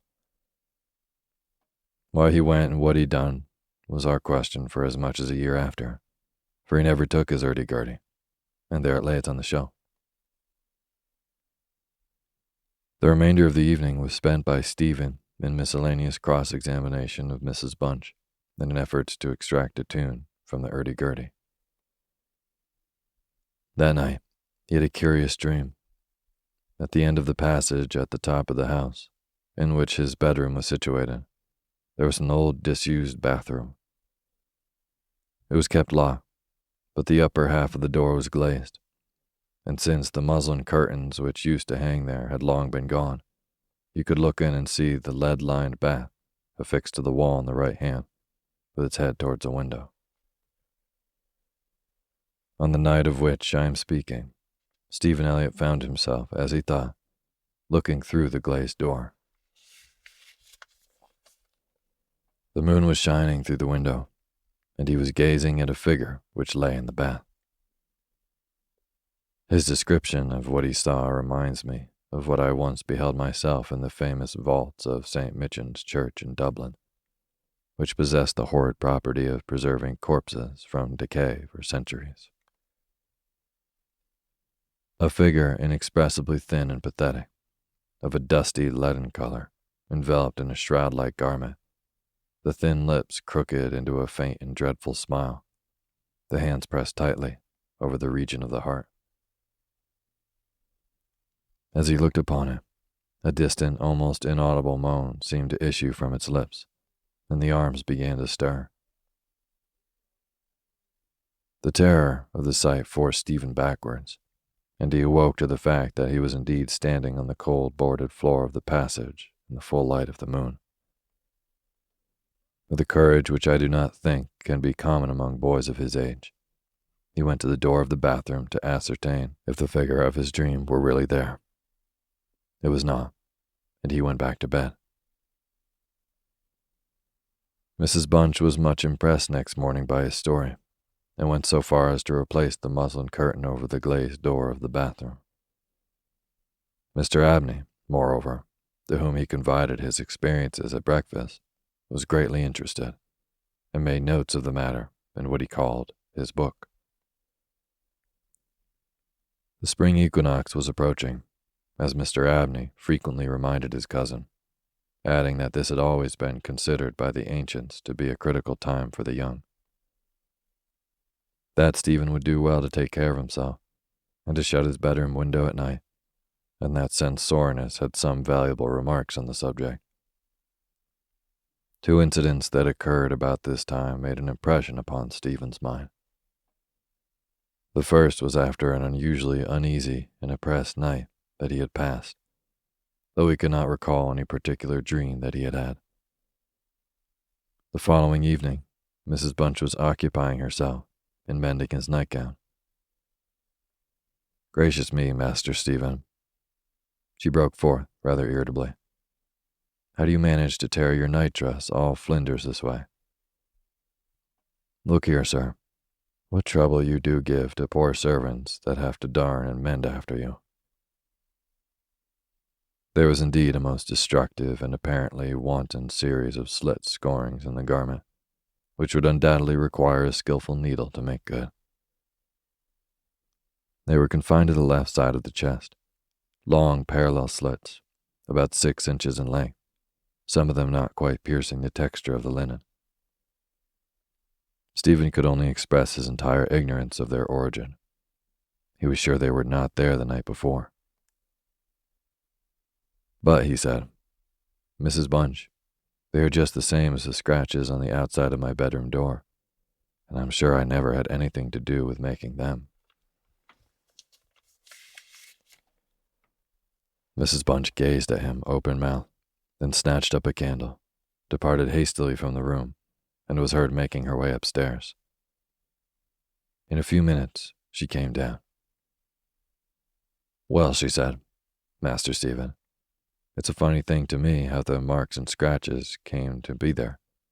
Too high up for any cat or dog to have made 'em, much less a rat. For all the world, like fingernails, as my uncles in the tea trade used to tell us when we was girls together.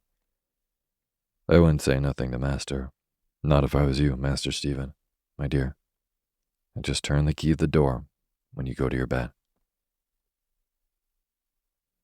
"I always do, Mrs. Bunch, as soon as I've said my prayers." "Ah, that's a good child. Always say your prayers, and then no one can hurt you." Herewith Mrs. Bunch addressed herself to mending the injured nightgown, the intervals of meditation until bedtime. This was on a Friday night in March 1812. On the following evening, the usual duet of Stephen and Mrs. Bunch was augmented by the sudden arrival of Mr. Parks, the butler, who as a rule kept himself rather to himself in his own pantry. He did not see that Stephen was there. He was, moreover, flustered and less slow of speech than was his wont. "Master may get up his own wine, if he likes, of an evening," was his first remark. "Either I do it in the daytime or not at all, Mrs. Bunch. I don't know what it may be. Very like it's the rats, or the wind got into the cellars. But I'm not so young as I was, and I can't go through with it, as I've done." "Well, Mr. Parks, you know it is a surprising place for the rats, is the hall. I'm not denying that, Mrs. Bunch. And to be sure, many a time I've heard the tale from the men in the shipyards about the rat that could speak. I never laid no confidence in that before. But tonight, if I demean myself to lay my ear to the door of the further bin, I could pretty much have heard what they was saying. Oh there, Mr. Parks. I've no patience with your fancies. Rats talking in the wine cellar indeed. Well, Mrs. Bunch, I've no wish to argue with you.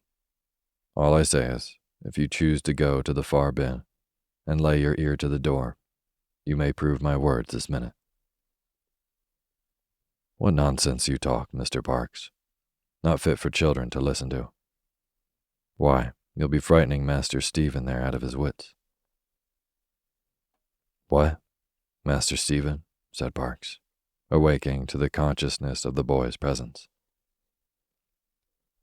Master Stephen knows well enough when I'm a-playing a joke with you, Mrs. Bunch. In fact, Master Stephen knew much too well to suppose that Mr. Parks had in the first instance intended a joke. He was interested, not altogether pleasantly, in the situation. But all his questions were unsuccessful in inducing the butler to give any more detailed account of his experiences in the wine cellar.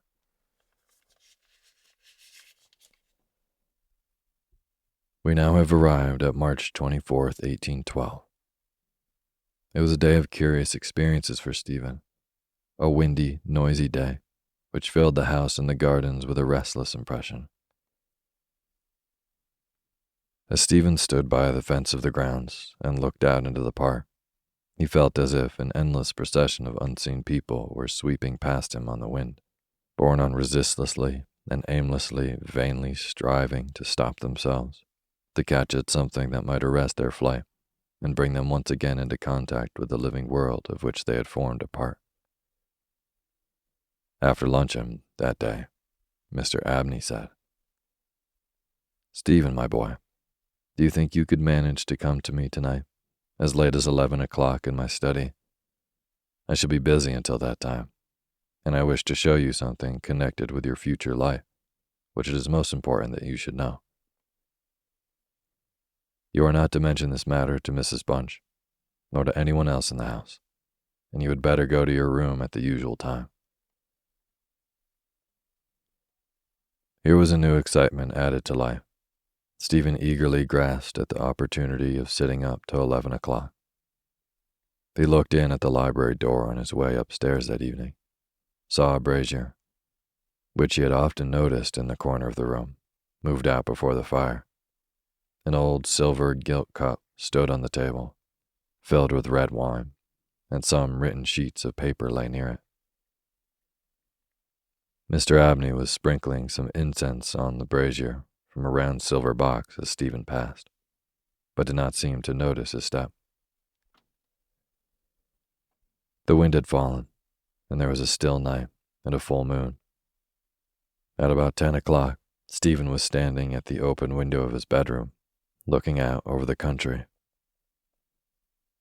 Still as the night was, the mysterious population of the distant moonlit woods was not yet lulled to rest. From time to time, strange cries as of lost and despairing wanderers sounded from across the mere. They might be the notes of owls or water birds, yet they did not quite resemble either sound. Were not they coming nearer? Now they sounded from the nearer side of the water, and in a few moments they seemed to be floating about among the shrubberies. Then they ceased, but just as Stephen was thinking of shutting the window and resuming his reading of Robinson Crusoe, he caught sight of two figures standing on the graveled terrace that ran along the garden side of the hall. The figures of the boy and girl, as it seemed. They stood side by side, looking up at the windows. Something in the form of the girl recalled irresistibly his dream of the figure in the bath. The boy inspired him with more acute fear. Whilst the girl stood still, half smiling, with her hands clasped over her heart, the boy, a thin shape, with black hair and ragged clothing, raised his arm in the air, with the appearance of menace and unappeasable hunger and longing. The moon shone upon his almost transparent hands, and Stephen saw that the nails were fearfully long, and that the light shone through them. As he stood with his arms thus raised, he disclosed a terrifying spectacle. On the left side of his chest, there opened a black and gaping rent, and there fell upon Stephen's brain, rather than upon his ear, the impression of one of those hungry and desolate cries that he had heard resounding over the woods of Aswarby all that evening. In another moment, this dreadful pair had moved swiftly and noiselessly over the dry gravel, and he saw them no more. Inexpressibly frightened as he was, he determined to take his candle and go down to Mr. Abney's study, for the hour appointed for their meeting was near at hand. The study or library opened out with the front hall on one side, and Stephen, urged on by his terrors, did not take long in getting there. To effect an entrance was not so easy. It was not locked, he felt sure, for the key was on the outside of the door, as usual. His repeated knocks produced no answer. Mr. Abney was engaged. He was speaking. What? Why did he try to cry out? And why was the cry choked in his throat? Had he too seen the mysterious children? But now everything was quiet, and the door yielded to Stephen's terrified and frantic pushing.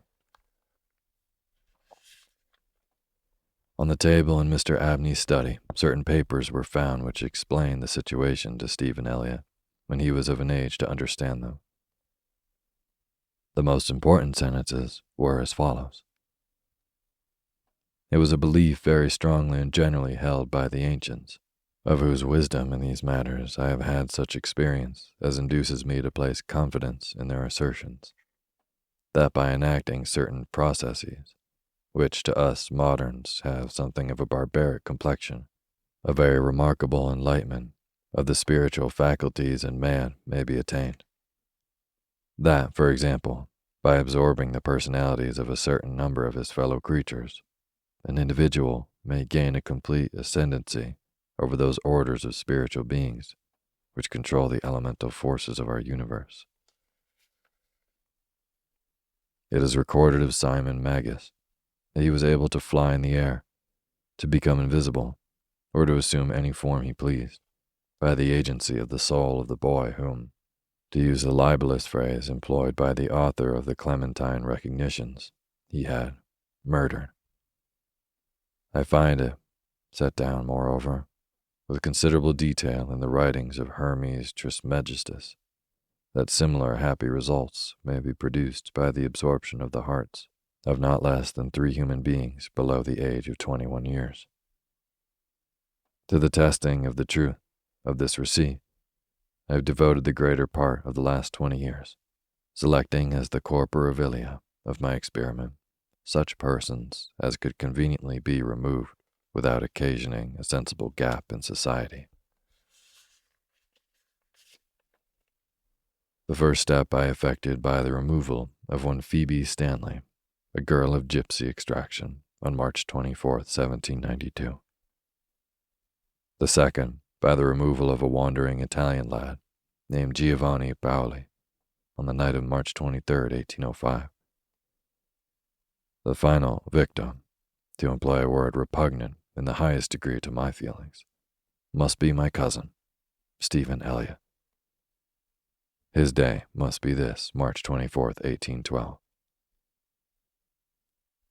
The best means of effecting the required absorption is to remove the heart from the living subject, to reduce it to ashes, and to mingle them with about a pint of some red wine, preferably port. The remains of the first 2 subjects, at least, it will be well to conceal. A disused bathroom or wine cellar will be found convenient for such a purpose. Some annoyance may be experienced from the psychic portion of the subjects, which popular language dignifies with the name of ghosts. But the man of philosophic temperament, to whom alone the experiment is appropriate, will be little prone to attach importance to the feeble efforts of these beings to wreak their vengeance on him. I contemplate with the liveliest satisfaction the enlarged and emancipated existence which the experiment, if successful, will confer on me, not only placing me beyond the reach of human justice, so-called, but eliminating to a great extent the prospect of death itself. Mr. Abney was found in his chair, his head thrown back, his face stamped with an expression of rage, fright, and mortal pain. In his left side was a terrible lacerated wound, exposing the heart.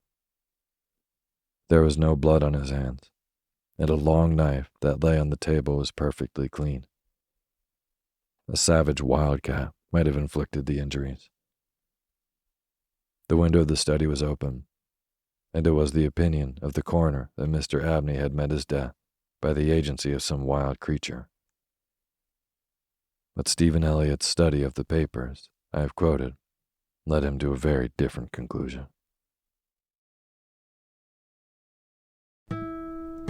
Hey, so if you're listening to Sleepy, I know that you love podcasts that help you go to bed and get a great night's rest.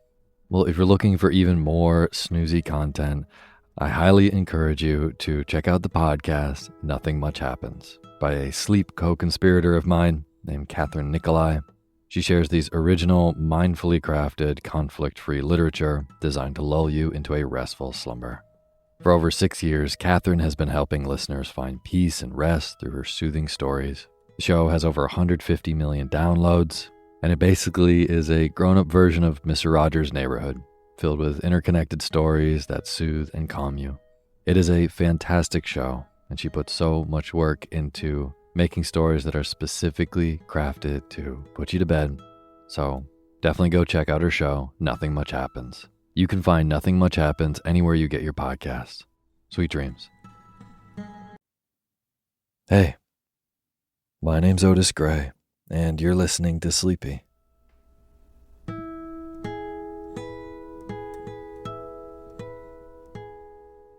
A podcast where I read old books to help you get to sleep.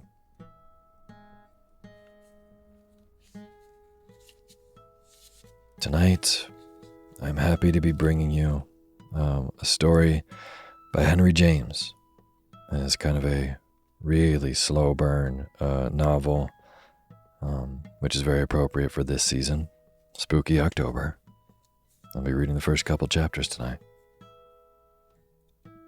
And before we get to the story, I just want to profoundly thank all of our patrons on patreon.com, which is a website where you can go and support the show and pledge a couple bucks for an ad-free version of Sleepy. Well, today, as I'm recording this, I'm very much out of service while driving in the Southwest, and so I will be reading the names of all of our brand new patrons on our next shows as soon as I get back in service. But for tonight, let me just profoundly thank everyone who supports the show. It means so much. And if you too would like to be a part of making the show in exchange for an ad-free version of it, or having your name read in the opening credits of a show for $1, then you can go to patreon.com/sleepyradio and be a part of making it. Thanks. And as always, the music you're hearing is by my good friend James Lepkowski, and the cover art for Sleepy is by Gracie Kanan.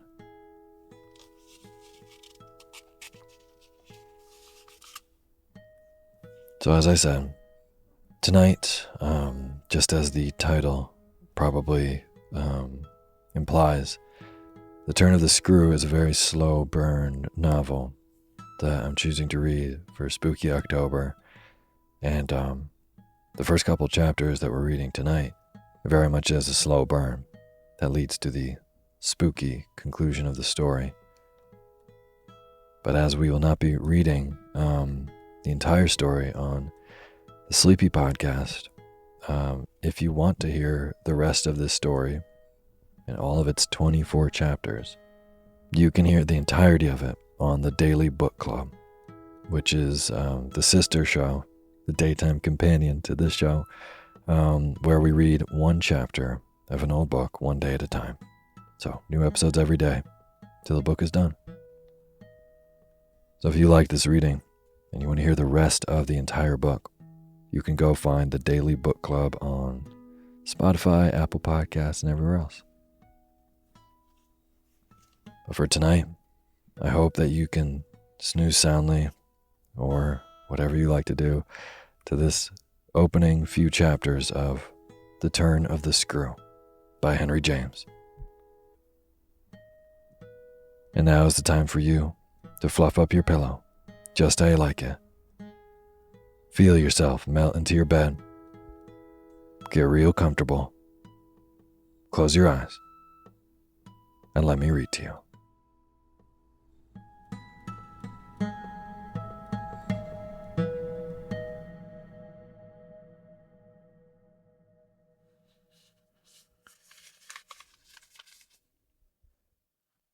The Turn of the Screw.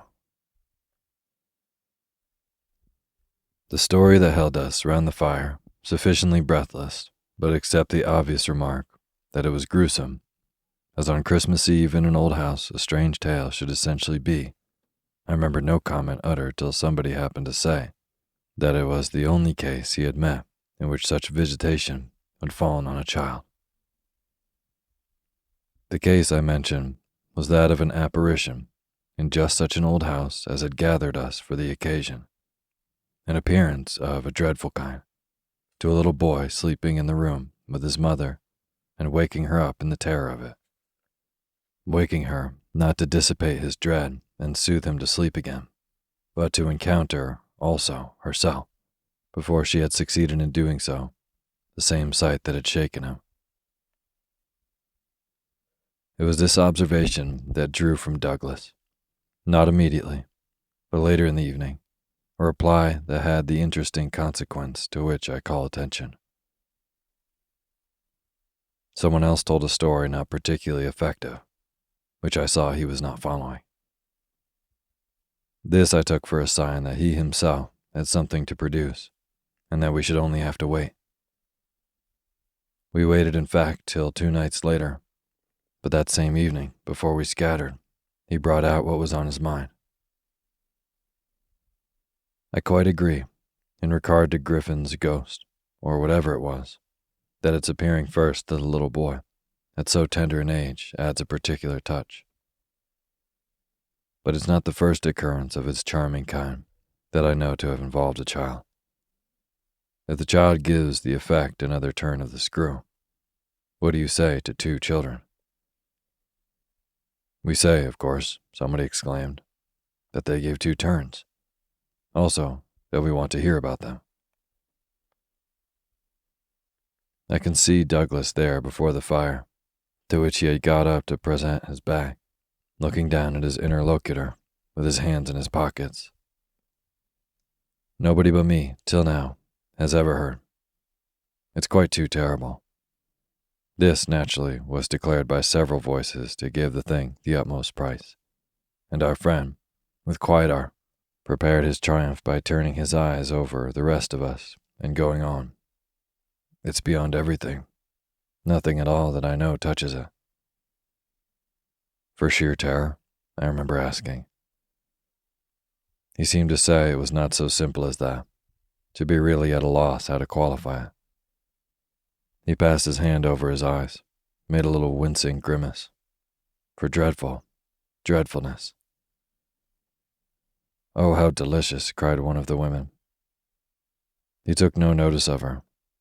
He looked at me, but as if, instead of me, he saw what he had spoke of. For general uncanny ugliness and horror and pain. Well then, I said, just sit right down and begin. He turned round to the fire, gave a kick to a log, watched it in an instant. Then as he faced us again, I can't begin. I shall have to send to town. There was a unanimous groan at this, and much reproach, after which in his preoccupied way he explained. The story's written. It's in a locked drawer. It has not been out for years. I could write to my man and enclose the key. He could send down the packet as he finds it. It was to me in particular that he appeared to propound this, appeared almost to appeal for aid not to hesitate. He had broken a thickness of ice, the formation of many a winter, had had his reasons for a long silence. The others resented postponement, but it was just his scruples that charmed me. I adjured to write by the first post, then to agree with us for an early hearing. Then I asked him if the experience in question had been his own.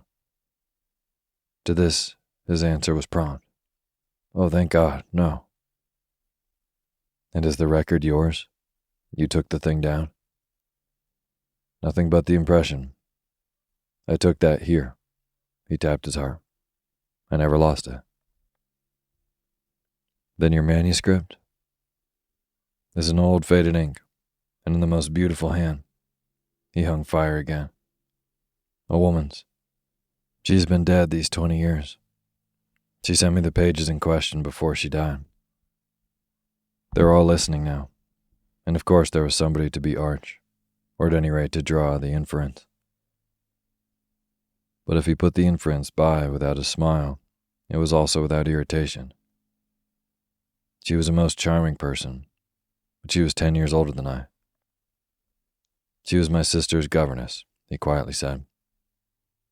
She was the most agreeable woman I've ever known in her position. She would have been worthy of any whatever. It was long ago, and the episode was long before. I was at Trinity, and I found her at home on my coming down the second summer. I was much there that year. It was a beautiful one. And we had, in her off hours, some strolls and talks in the garden. Talks in which she struck me as awfully clever and nice. Oh yes, don't grin. I liked her extremely, and I'm glad to this day to think that she liked me too. If she hadn't, she wouldn't have told me. She had never told anyone. It wasn't simply that she said so, but that I knew she hadn't. I was sure, I could see. You'll easily judge why when you hear. Because the thing had been such a scare. He continued to fix me. You'll easily judge, he repeated. You will. I fixed him too. I see. She was in love. He laughed for the first time. You are a Q. Yes, she was in love. That is, she had been. That came out. She couldn't tell her story without its coming out. I saw that, and she saw that I saw it, but neither of us spoke to it. I remember the time and place, the corner of the lawn, the shade of the great beeches, and the long, hot summer afternoon. It wasn't a scene for a shudder. But oh, he quitted the fire and dropped back into his chair. You'll receive the packet Thursday morning, I inquired. Probably not until the second post. Well then, after dinner. You all meet me here? He looked around at us again. Isn't anybody going? It was almost the tone of hope. Everyone will stay. I will, and I will, cried the ladies whose departure had been fixed. Mrs. Griffin, however, expressed the need for a little more light. Who was it she was in love with? The story will tell, I took upon myself to reply. Oh, I can't wait for the story. The story won't tell, said Douglas, not in any literal vulgar way. More's the pity, then. That's the only way I ever understand. Won't you tell, Douglas? Somebody else inquired. He sprang to his feet again. Yes, tomorrow. Now I must go to bed. Good night. And quickly catching up a candlestick, he left us slightly bewildered. From our end of the great brown hall, we heard his step on the stair, whereupon Mrs. Griffin spoke. Well, if I don't know who she was in love with, I know who he was. She was 10 years older, said her husband. Raison de plus. At that age. But it's rather nice, his long reticence. 40 years, Griffin put in. With this outbreak at last. The outbreak, I return, will make a tremendous occasion of Thursday night. And everyone so agreed with me that, in the light of it, we lost all attention for everything else. The last story, however incomplete, and like the mere opening of a serial, had been told. We handshook and candlestuck, as somebody said, and went to bed. I knew the next day that a letter containing the key had, by the first post, gone off to his London apartments. But in spite of, or perhaps just on the account of, the eventual diffusion of this knowledge, we quite let him alone till after dinner, till such an hour of the evening, in fact, as might best accord with the kind of emotion on which our hopes were fixed. Then he became as communicative as we could desire, and indeed gave us his best reason for doing so. We had it from him again, before the fire in the hall, as we had had our mild wonders of the previous night. It appeared that the narrative he had promised to read us really required for a proper intelligence a few words of prologue. Let me say here distinctly, to have done with it, that this narrative, from an exact transcript of my own, made much later, is what I shall presently give. Poor Douglas, before his death, when it was in sight, committed to me the manuscript that reached him on the 3rd of these days, and that on the same spot, with immense effect, he began to read our hushed little circle on the night of the 4th. The departing ladies who had said they would stay didn't, of course, thank heaven, stay. They departed, in consequence of arrangements made, in a rage of curiosity, as they professed, produced by the touches with which he had already worked us up. But that only made his little final auditory more compact and select, kept it round the hearth, subject to a common thrill. The first of these touches conveyed that the written statement took up the tale at a point after it had, in a manner, begun. The fact to be in possession of was therefore that his old friend, the youngest of several daughters of a poor country parson, had, at the age of 20, on taking service for the first time in the schoolroom, came up to London in trepidation to answer in person an advertisement that had already placed her in brief correspondence with the advertiser. This person proved, on presenting herself for judgment at a house in Harley Street, that impressed her as vast and imposing. This prospective patron proved a gentleman, a bachelor in the prime of life. Such a figure as had never risen, save in a dream or an old novel, before a fluttered, anxious girl of a Hampshire vicarage. One could easily fix his type. He never, happily, dies out. He was handsome and bold and pleasant, offhand and gay and kind. He struck her, inevitably, as gallant and splendid. But what took her most of all, and gave her the courage he afterward showed, was that he put the whole thing to her as a kind of favor, an obligation he should gratefully incur. She conceived him as rich, but as fearfully extravagant. Saw him all in a glow of high fashion, of good looks, of expensive habits, of charming ways with women. He had for his own town residence a big house filled with the spoils of travel and the trophies of the chase. But it was to his own country home, an old family place in Essex, that he wished her immediately to proceed. He had been left, by the death of their parents in India, guardian to a small nephew and a small niece, children of a younger, a military brother, whom he had lost 2 years before.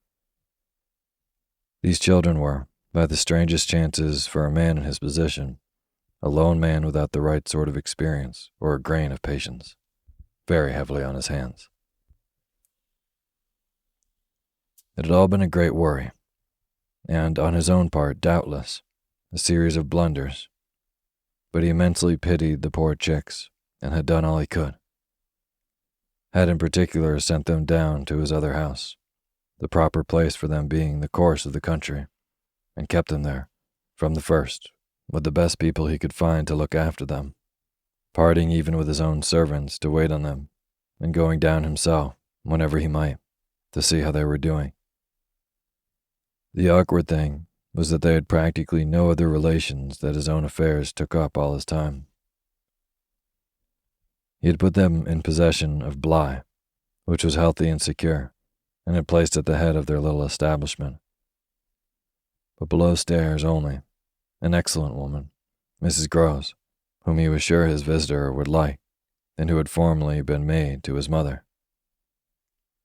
She was now housekeeper, and was also acting for the time as superintendent to the little girl, of whom, without children of her own, she was, by any good luck, extremely fond. There were plenty of people to help, but of course the young lady who should go down as governess would be in supreme authority. She would also have, in holidays, to look after the small boy, who had been for a term at school, young as he was to be sent. But what else could be done? And who, as for the holidays that were about to begin, would be back from one day to the other? There had been for the two children at first a young lady whom they had the misfortune to lose. She had done for them quite beautifully. She was a most respectable person, till her death, the great awkwardness of which had precisely left no alternative but the school for little Miles. Mrs. Groves, since then, in the way of manners and things, had done as she could for Flora, and there were, further, a cook, a housemaid, a dairy woman, an old pony, an old groom, and an old gardener, all likewise thoroughly respectable. So far had Douglas presented his picture when someone put a question. And what did the former governess die of, and of so much respectability? Our friend's answer was prompt. That will come out. I don't anticipate. Excuse me, I thought that was just what you are doing. In her successor's place, I suggested, I should have wished to learn if the office brought with it necessary danger to life. Douglas completed my thought. She did wish to learn, and she did learn. You shall hear tomorrow what she learned. Meanwhile, of course, the prospect struck her as slightly grim. She was young, untried, nervous. It was a vision of serious duties and little company, of really great loneliness. She hesitated, took a couple of days to consult and consider, but the salary offered much exceeded her modest measure, and on a second interview she faced the music, she engaged. And Douglas, with this, made a pause that, for the benefit of the company, moved me to throw in. The moral of which was, of course, the seduction exercised by the splendid young man. She succumbed to it. He got up, as he had done the night before, and went to the fire, gave a stir to a log with his foot, and then stood a moment with his back to us. She saw him only twice. Yes, but that's just the beauty of her passion. A little to my surprise on this, Douglas turned round to me. It was the beauty of it. There were others, he went on, who hadn't succumbed. He told her frankly all his difficulty, that for several applicants the conditions had been prohibitive. They were somehow simply afraid. It sounded dull. It sounded strange, and all the more so because of his main condition, which was that she should never trouble him, but never, neither appeal nor complain nor write about anything, only meet all questions herself, receive all monies from his solicitor, take the whole thing over and let him alone. She promised to do this, and she mentioned to me that when, for a moment, this burdened, delighted, he held her hand, thanking her for the sacrifice, she already felt rewarded. But was that all her reward? One of the ladies asked. She never saw him again. Oh, said the lady, which, as our friend immediately left us again, was the only other word of importance contributed to the subject till, the next night, by the corner of the hearth, in the best chair, he opened the faded red cover of a thin, old-fashioned, gilt-edged album. The whole thing took, indeed, more nights than one, but on the first occasion, the same lady put another question. What is your title? I haven't one. Oh, I have, I said. But Douglas, without heeding me, had begun to read with a fine clearness that was like a rendering to the ear of the beauty of his author's hand.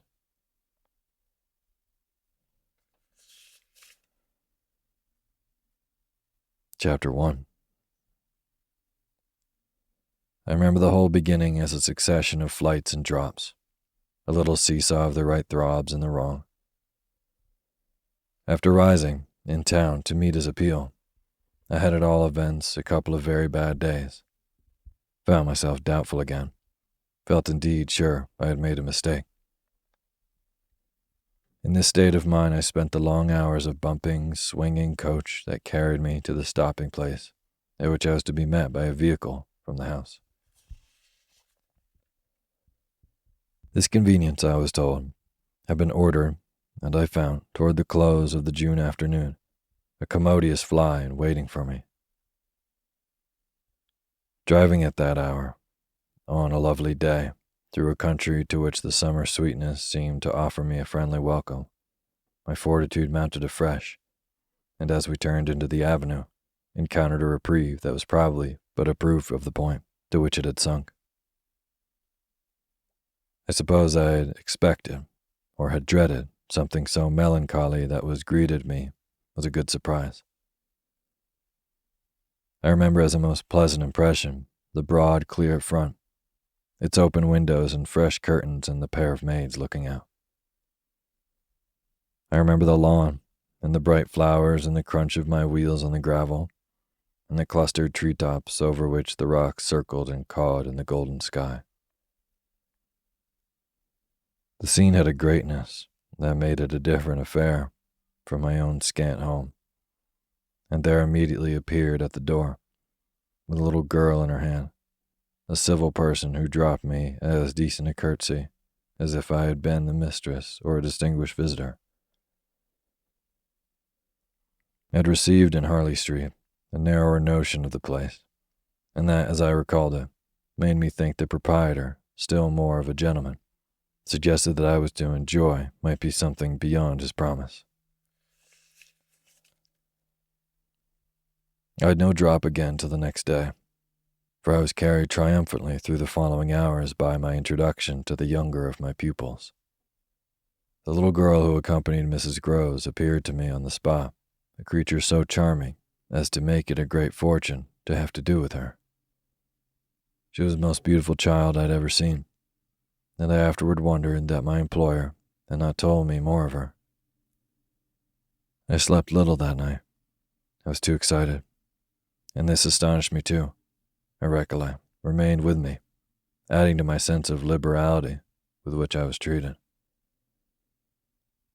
The large, impressive room, one of the best in the house, the great state bed, as I almost felt it, the full-figured draperies, the long glasses in which, for the first time, I could see myself from head to foot, all struck me.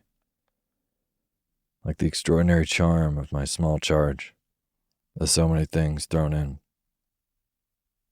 It was thrown in as well, from the first moment, that I should get on with Mrs. Groves in relation over which, on my way, in the coach, I fear I had rather brooded.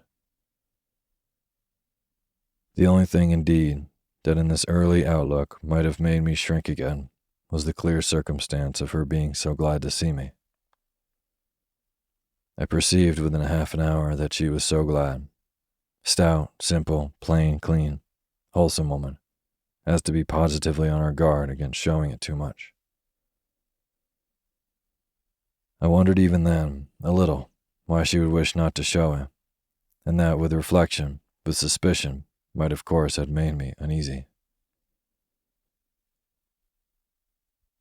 But it was a comfort that there could be no easiness in connection with anything so beatific as the radiant image of my little girl, the vision of whose angelic beauty, and had probably more than anything else to do with the restlessness that, before morning, made me several times rise and wander about my room to take in the whole picture and prospect, to watch from my open window the faint summer dawn, to look at such portions of the rest of the house as I could watch, and to listen while, in the fading dusk, the first birds began to twitter for the possible recurrence of a sound or two, less natural and not without, but within, that I had fancied I'd heard.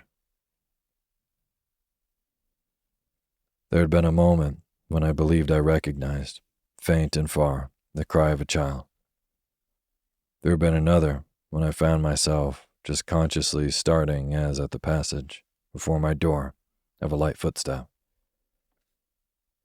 But these fancies were not marked enough not to be thrown off, and it is only in the light, or the gloom, I should rather say, of other and subsequent matters, that they now come back to me.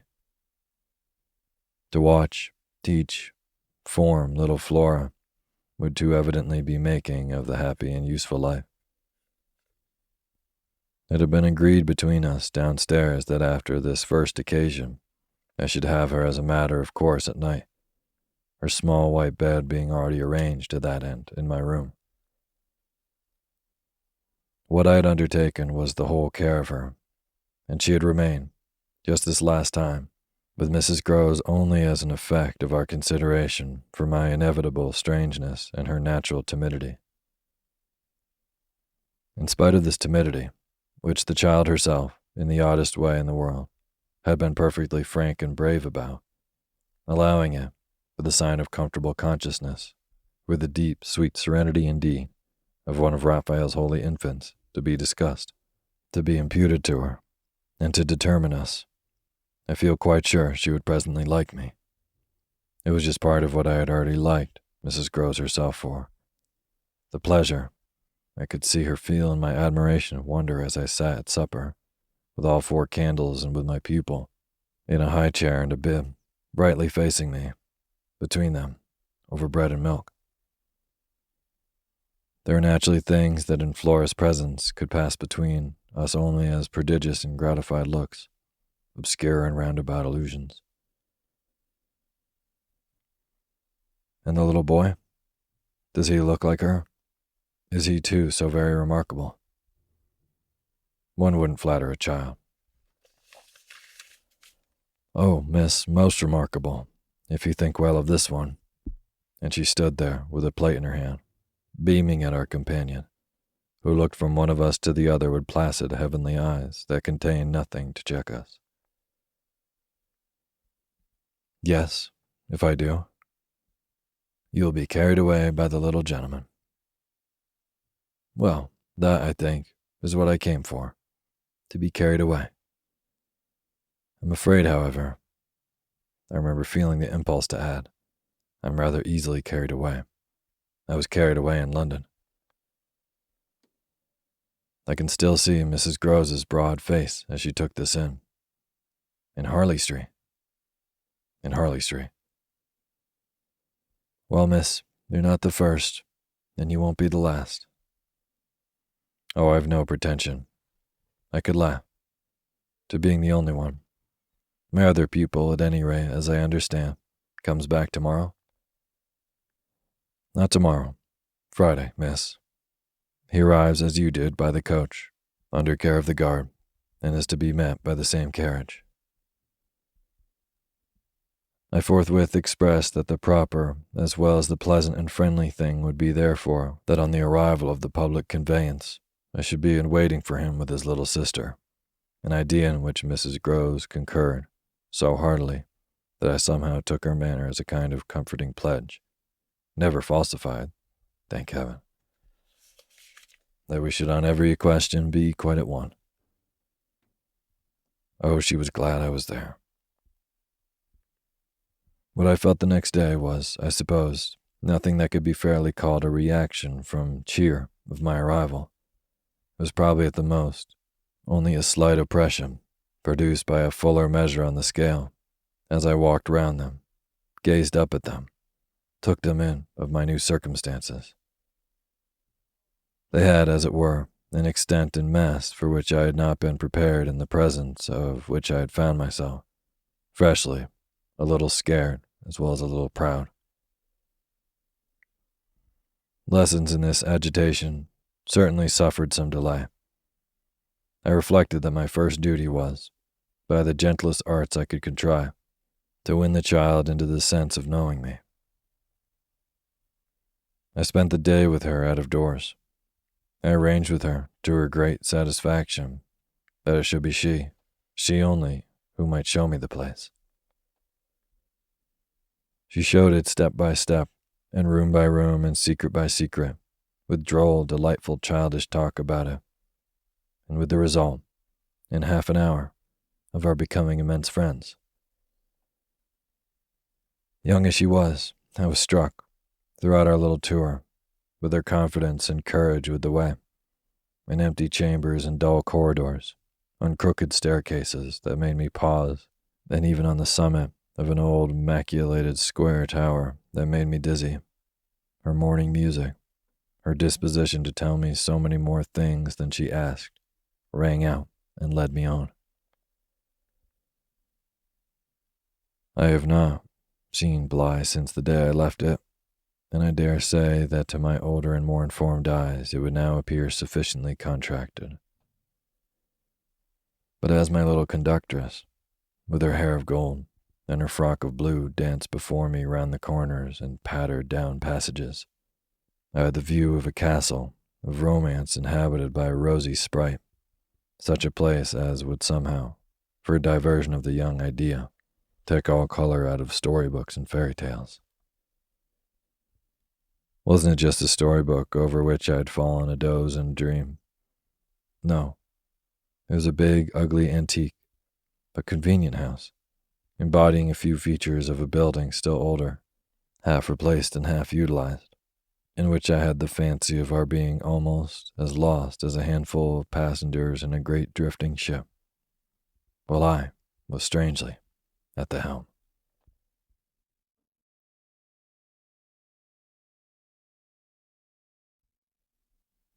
Thank you for listening to Sleepy. Good night.